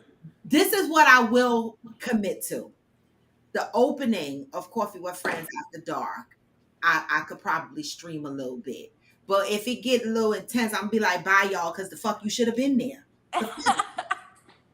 Right? You should have been there because I can't, I was in a big candy store on 42nd Street, and I remember those chains, those candy chains where you eat the candy. Yeah. I was gonna get a few of them, but then I was like, the only couple that's really there is Angel and Jerry. And I was like, I don't want Jerry to punch Angel if I get like these chains, and I was gonna create a game to see who can eat the candy off the neck, within a certain amount of time. Like we set a time. Yeah, Oh, I would say that. Eating the candy, I would- right? Off the person's neck. And whoever ate the most, you win a prize, right? But I was like, damn, it's not gonna just be it's just gonna be random. So somebody chewing on Angel's candy string, Jerry might be like, I'm gonna fuck somebody up. I don't want no problems. See, this is why I tell you. I'll let you know right now, it ain't going. It ain't happening. See? Oh man. Actually, I don't even know. He might be all right with it. Exactly, Robert. Erase whatever the fuck happens there on your way home. Like, act like the men in black thing, like that light get flashing. The Zephyr, yeah. You know? Because come on, we going. So I didn't get the candy chains because I didn't want nobody to cut me. But we're going to have other games. Wait, Deb said I'm still in preschool. We're not advanced. We learning from each other. Right. We figuring it out. But I mean, I'd be surprised to find out how many of y'all are hoes and shit. Like, y'all be doing shit. Not bad hoes, but like. I was like, is it really a surprise though? Well, I mean, it surprised me how open people are more and more, like, to talk about the stuff that they do sexually. Like, eating men's asses is like celebrated now. Like, that used to be disgusting before. If you told me in school that I was a dick sucker, I would poke you. Like, don't now. If you tell me I'm a dick sucker, I'll be like, the fuck? Isn't that what we're supposed to do? I celebrate the shit about the right. Well, you tell me proudly. Oh, you lick girls' cooties like that was a secret. Now I'll be like, but they was all doing. Now I'll be like, Aquanda said, "Team hoe, hey Aquanda, I'm on your team because I'm a hoe too." Like, yeah, I'll do it. The fuck you doing? You not doing it? You know, I do a little bit of everything. I'm just saying, people are more open now. People are like, wait, didn't Aquanda say she was gonna show us her Brazilian? Oh wow! What? Oh wow! Aquanda, is she in her car? Aquanda, she said she was gonna show her cookies. She did. She did. Huh? Yeah, somebody showed a wax. They were showing. That was Angel. Oh, I was just saying, don't showing vagina on the live a couple weeks. I don't never forget whose vagina I saw. Oh yeah, it was Angels. I saw Angels. Yeah, we saw Angels. A lot of people have seen it. Everybody was like this when she got to saying she gonna pull it out. Everybody went like that. Oh God, because I was out like this. You saw the picture was wax position and everything. Her legs was like this, like she just got freshly waxed. The fuck? I was getting the facial part, the vajacial part. Oh, you were getting the vajacial. Oh wow. Yeah. And Quanda, that don't count. You gotta do like Angel. You gotta hold the phone up and show it to us like this, so we can all come close to the camera. Yeah. Any men again? The men could show too. Y'all wax. Wait, y'all want me to go take a picture real quick? Because I'll show. Oh! Listen, y'all crazy. Y'all really need to go after dark. We're not going to have ghosts passing out today. No Peanut. Huh? No Peanut. We can't have ghosts passing out. No. Wait, Juanita got the big eyes like she waiting to see. Right. Johnny Hill covering his eyes, but he peeked it just one little bit. Wait. I want. Hold on. Let me go take that picture. I'll be right back. Oh my God. Look. Y'all see everybody's name on here and how it's spelled. Find these motherfuckers and direct DM that shit. Don't. I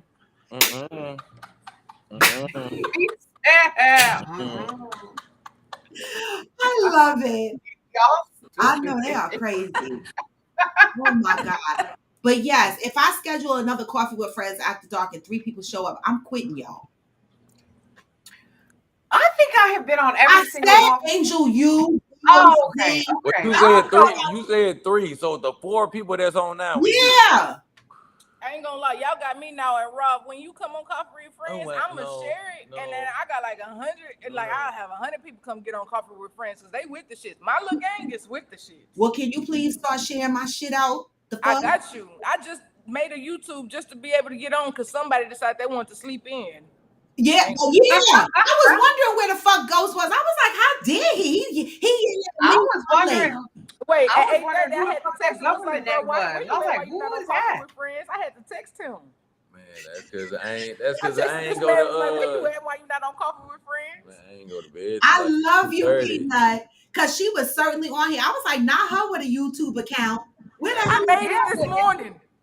You were And on. she's so funny. She signed up with her whole She ass. did. I didn't know that he did that, y'all. I saw it after she called me out. She did.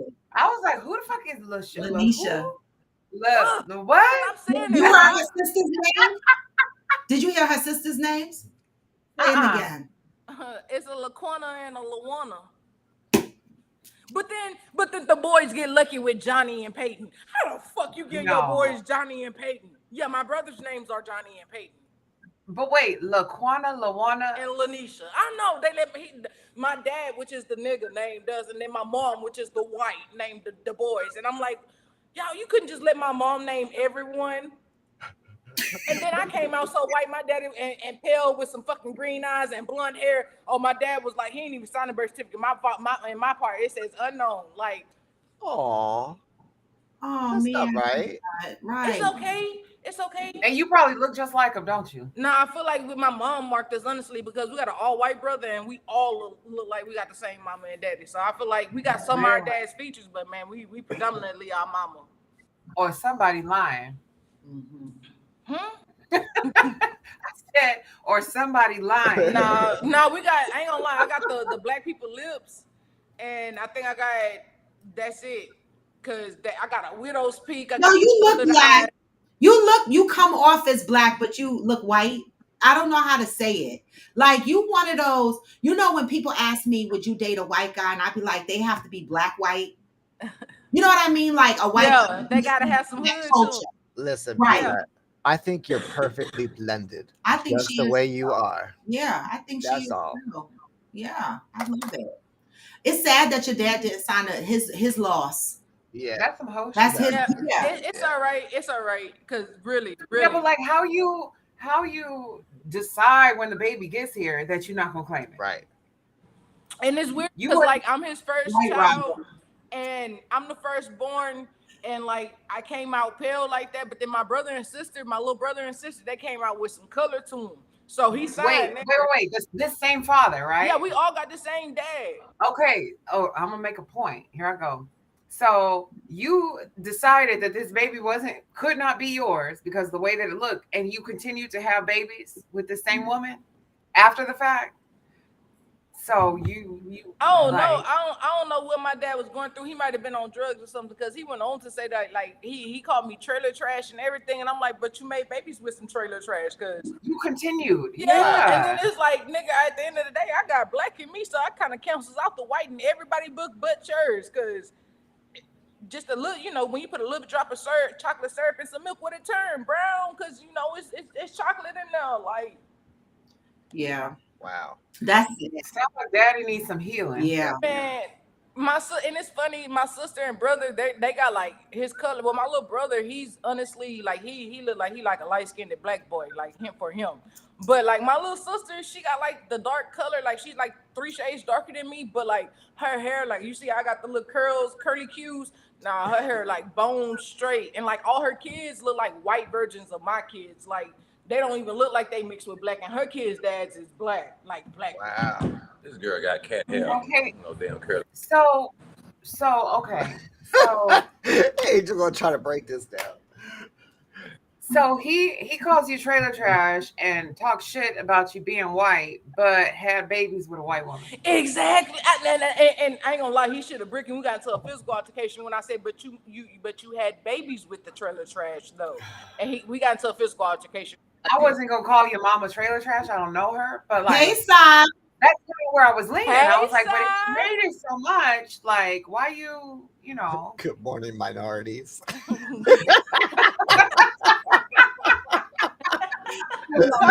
She fucked up. I like it though. I'm gonna start greeting people that way.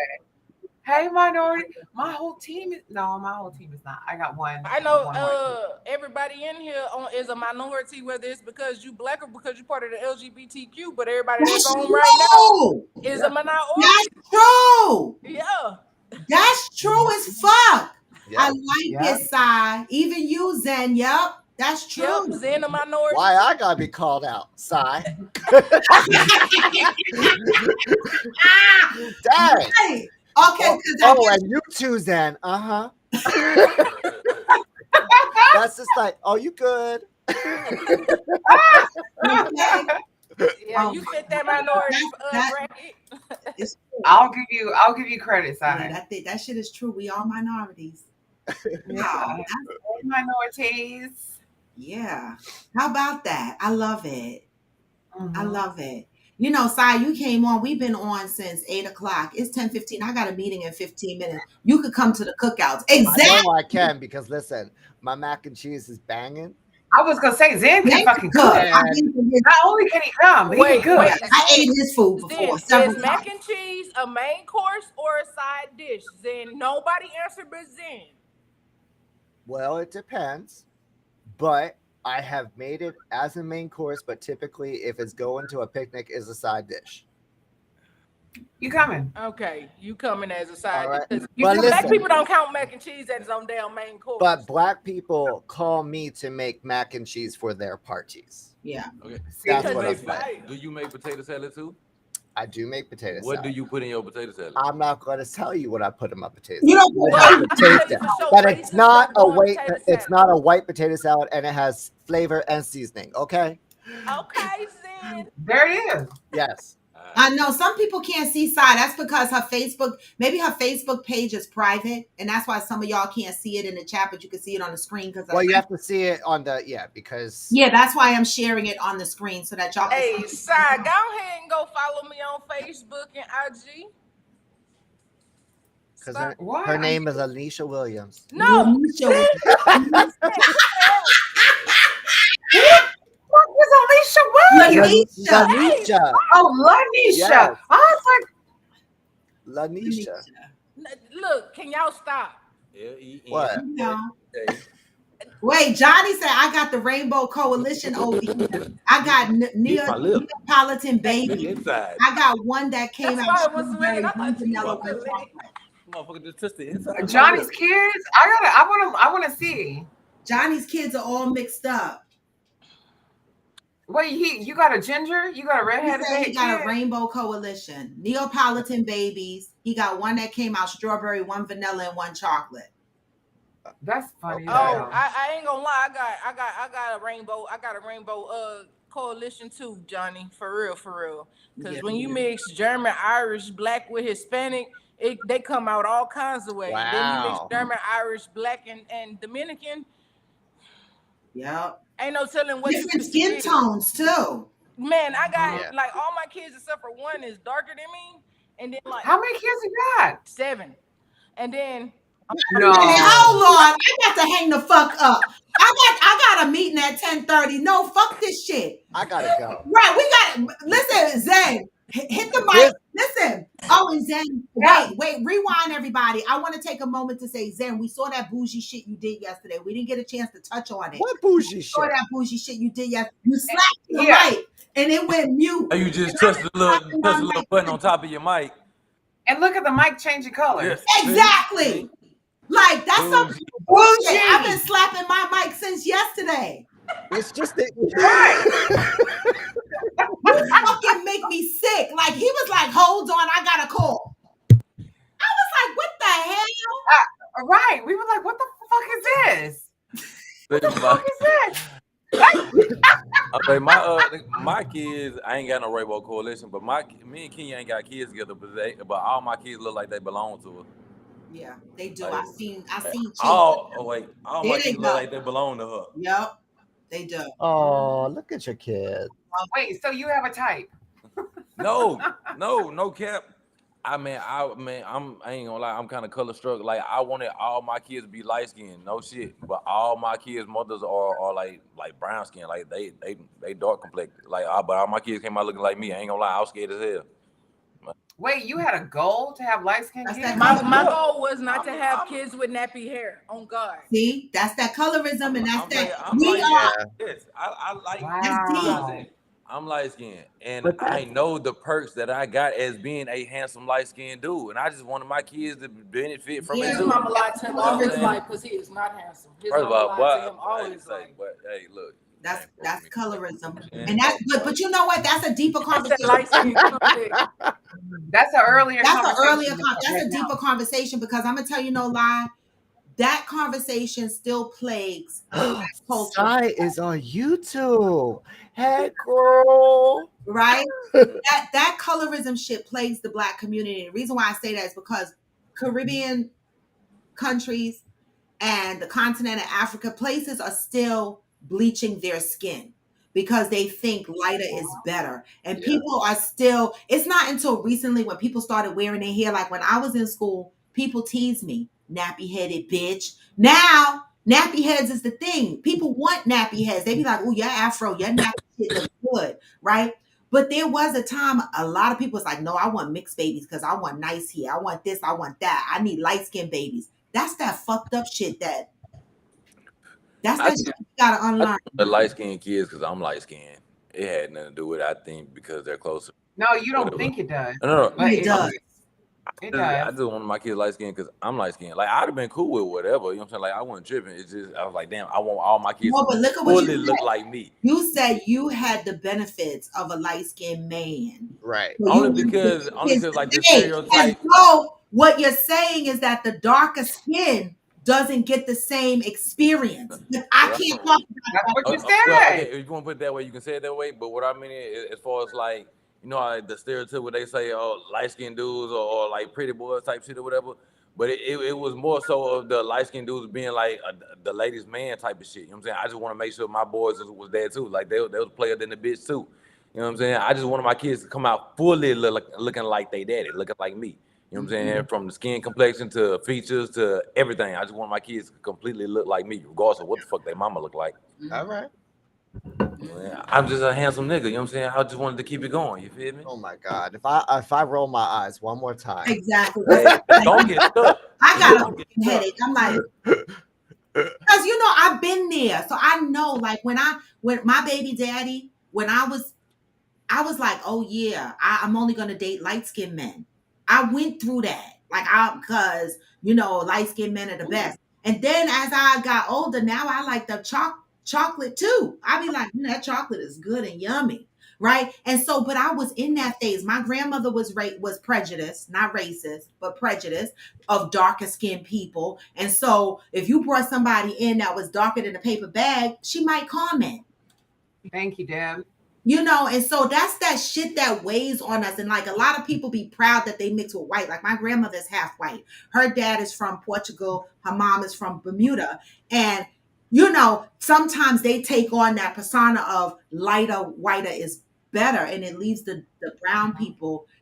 And they had the same reasoning that you first mentioned, Ghost, that they want their To have a kids good to have the experience. same privileges that they have. Like Amber Rose. Amber Rose gets a great experience. And she said it. Don't blame me because of how I look.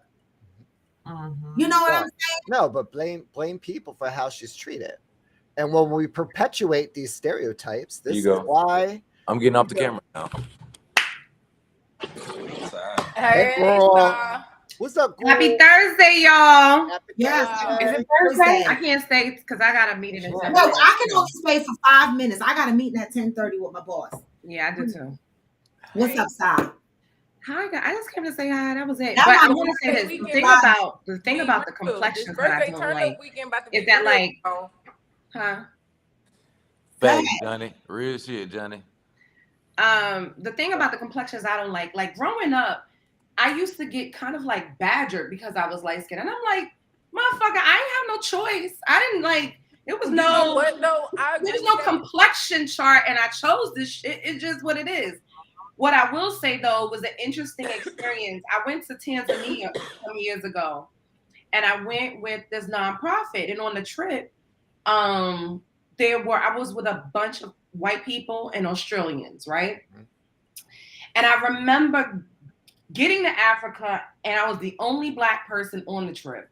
And I was like, oh man, are the people on the continent in that town going to be able to decipher that I'm Black versus the people that I'm with?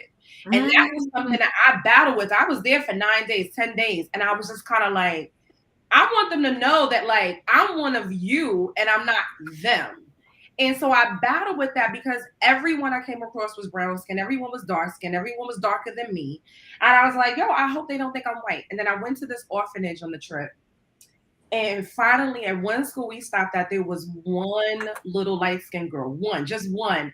And when I tell you, I took to her and I was like, okay, I'm no different from anybody else. Like they're gonna be able to know that I'm a Black person. But it's just an interesting psychological thing that happens, that you get around people of your own race, right? Not in America, but like on another continent, your mother continent, and you're like, shit, do they identify me as being part of them because my complexion is so far off from the standard? So, Oh my God. Wait, I'm gonna do it. Wait, do it again, Aquanda. Do it again.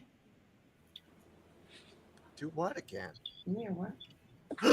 Whoa. But Okay. why? Happy why? Thursday. What is someone?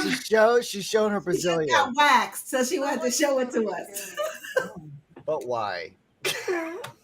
Hey, but I'm with you on that though, side, because like honestly, my experience in school started my journey of being a loner, because like I was too white for the Black kids and I was too Black for the white kids, Yeah, and I didn't speak enough Spanish for the Mexicans, so I didn't fit in anywhere. yeah. So I started like, being as I didn't make friends in elementary, I went through school not even trying to make friends. And then I had like stuff going on to where I was in foster care, and then I was teased because I was in foster care, and it was just a whole lot of stuff. So I didn't make friends easily. And then like when I was trying to have Black friends, my Black friends would tell me that I ain't Black, and that shit would like irk me. And then my white friends would, well, I didn't have white friends. Where did you grow up at? In Houston. I'm not laughing at you, Peanut, but these motherfuckers in the chat. Hi, I'm Jacinta. just like, oh my God, Quanda. Yeah, I'm trying to focus on what Peanut's saying, but I'm like, Hold on, wait. I can't even see the come on, bring it back. Bring it back real quick. No, it's gone. She left. wait. I mean, it was nice and clean though. It was. It was clean. It was clean. They did a It good was job. nice. On It was nice and clean. It was. It was. They did a good job. What? We gonna call a Carter the pussy bandit. Angel is good. She's gone. Wait, Robert said I'm kind of stuck. I think I was talking about a microphone, but then I seen was the bear. Raw. Not raw, not me though. That wasn't my cootie. Wait, Johnny, I sound loud at work. When we doing coffee with friends after dark? Wait, what just happened? Yeah, I had a somebody phone came call. on screen, but Quanda showed her kitty cat on screen. yeah. They just asked me when am I gonna do coffee. Everybody was like, "Wait, show it again." No, she gone. I mean, I'm not saying I'm going to do that, but No. We don't do that on Coffee with Friends After Dark. Angel started this coochie show and shit. She was first. And so Angel, you showed your coochie? yes, she did. She did it first. You always gotta ruin everything. I only saw the titty clapping or heard the titty clapping. I only know about the titty clap. No, the titty clap and her cootie coo after it got wet. She got a vajacial and she showed it to us. That's what we doing? Aquanda, that's all right. So back to Coffee with Friends After That's not Dark. what This we do, is it's what I said. Johnny said, well, hello to you, Aquanda. If I schedule, it's back. Yes, I saw Aquanda.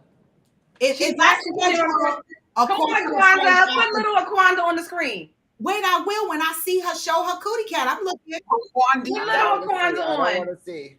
Aquanda, Look, Put little Qua on. Little Qua.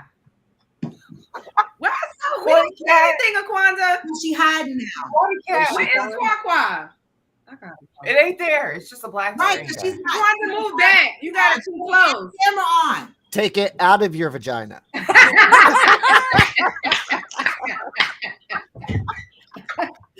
Oh my God. Aquanda, where's little Qua? I turn her off until I see someone. I can see her in the backstage. When she come on, I'll put her on.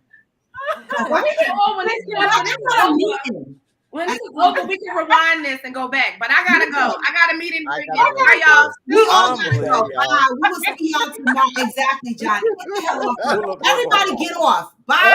I'm bye. leaving. Bye. Bye. The fuck? This was Coffee with Friends, and y'all know I am raw to the bone. I don't even know how we got where we were where we ended up today. But we did read the positive thought, July 20th. July is the month of understanding. And boy, I'm trying to understand a lot of shit. But today was a doozy, y'all. We talked about gaining understanding and having the ability to implement discipline, right? So many of us plan to do things and we keep saying we want to do things, but we never implement it. And that's because there is an absence of discipline. Work on that shit. The other thing is lies of a kidnapper, how that affects all the missing women and men in our society, in the world, and how law enforcement handles it based on lies of a kidnapper. All right, Tawana Brawley, Carolee Russell, and anybody else that want to lie about being abducted, right? Now, I know mental illness is a thing, but this is a very serious thing, all right? And so, listen, people, we got to be mindful of what's happening because real crimes are happening out there, and we don't need to have lies of a kidnapper, right? We heard the story of Zen on here with his sister who's been missing, and it's just deep and sorrowful for the people that these things really happen to. And so I just want to say, guys, be mindful how you fucking move. Move with peace and love. And I got to fucking go. I'm going to give y'all a good vibes of the day. Make sure y'all give me the thumbs up. Good vibes of the day. Well, I'm leaving. So I say no matter how low, what? Even when you feel low, you can still go. And you can. Even when you feel slow, you can still go. Yeah. Even when there's no hope, you can still go. I never answer to no, man, I still go. And I don't. Hey, this is Puffy with Friends, and I'm going to Devo. See you tomorrow, y'all. Gone for now, but never forever. Get this message on the way out. Hey, what? Hustle hard. Hustle every single day. Hey. I'll be making moves till I'm buried in my grave. What? Through the system, I don't wanna be a slave. I've been doing shit my way or the highway. And in the driveway is a nice way. Hey. Time, I invite pain. You never hear me, bitch, nah, I don't complain. Just gotta flip the switch and you can go another. Hey, anything you want, anything you need. Your mind's got the key ingredient, just believe. With the negativity, but I just slide right by that energy. What? Even when you feel low, you can still go. Even when you feel slow, you can still go. Yep. Even when there's no hope, you can still go. I never answer to no, man, I still go. Peace, y'all. I'm out. Yeah.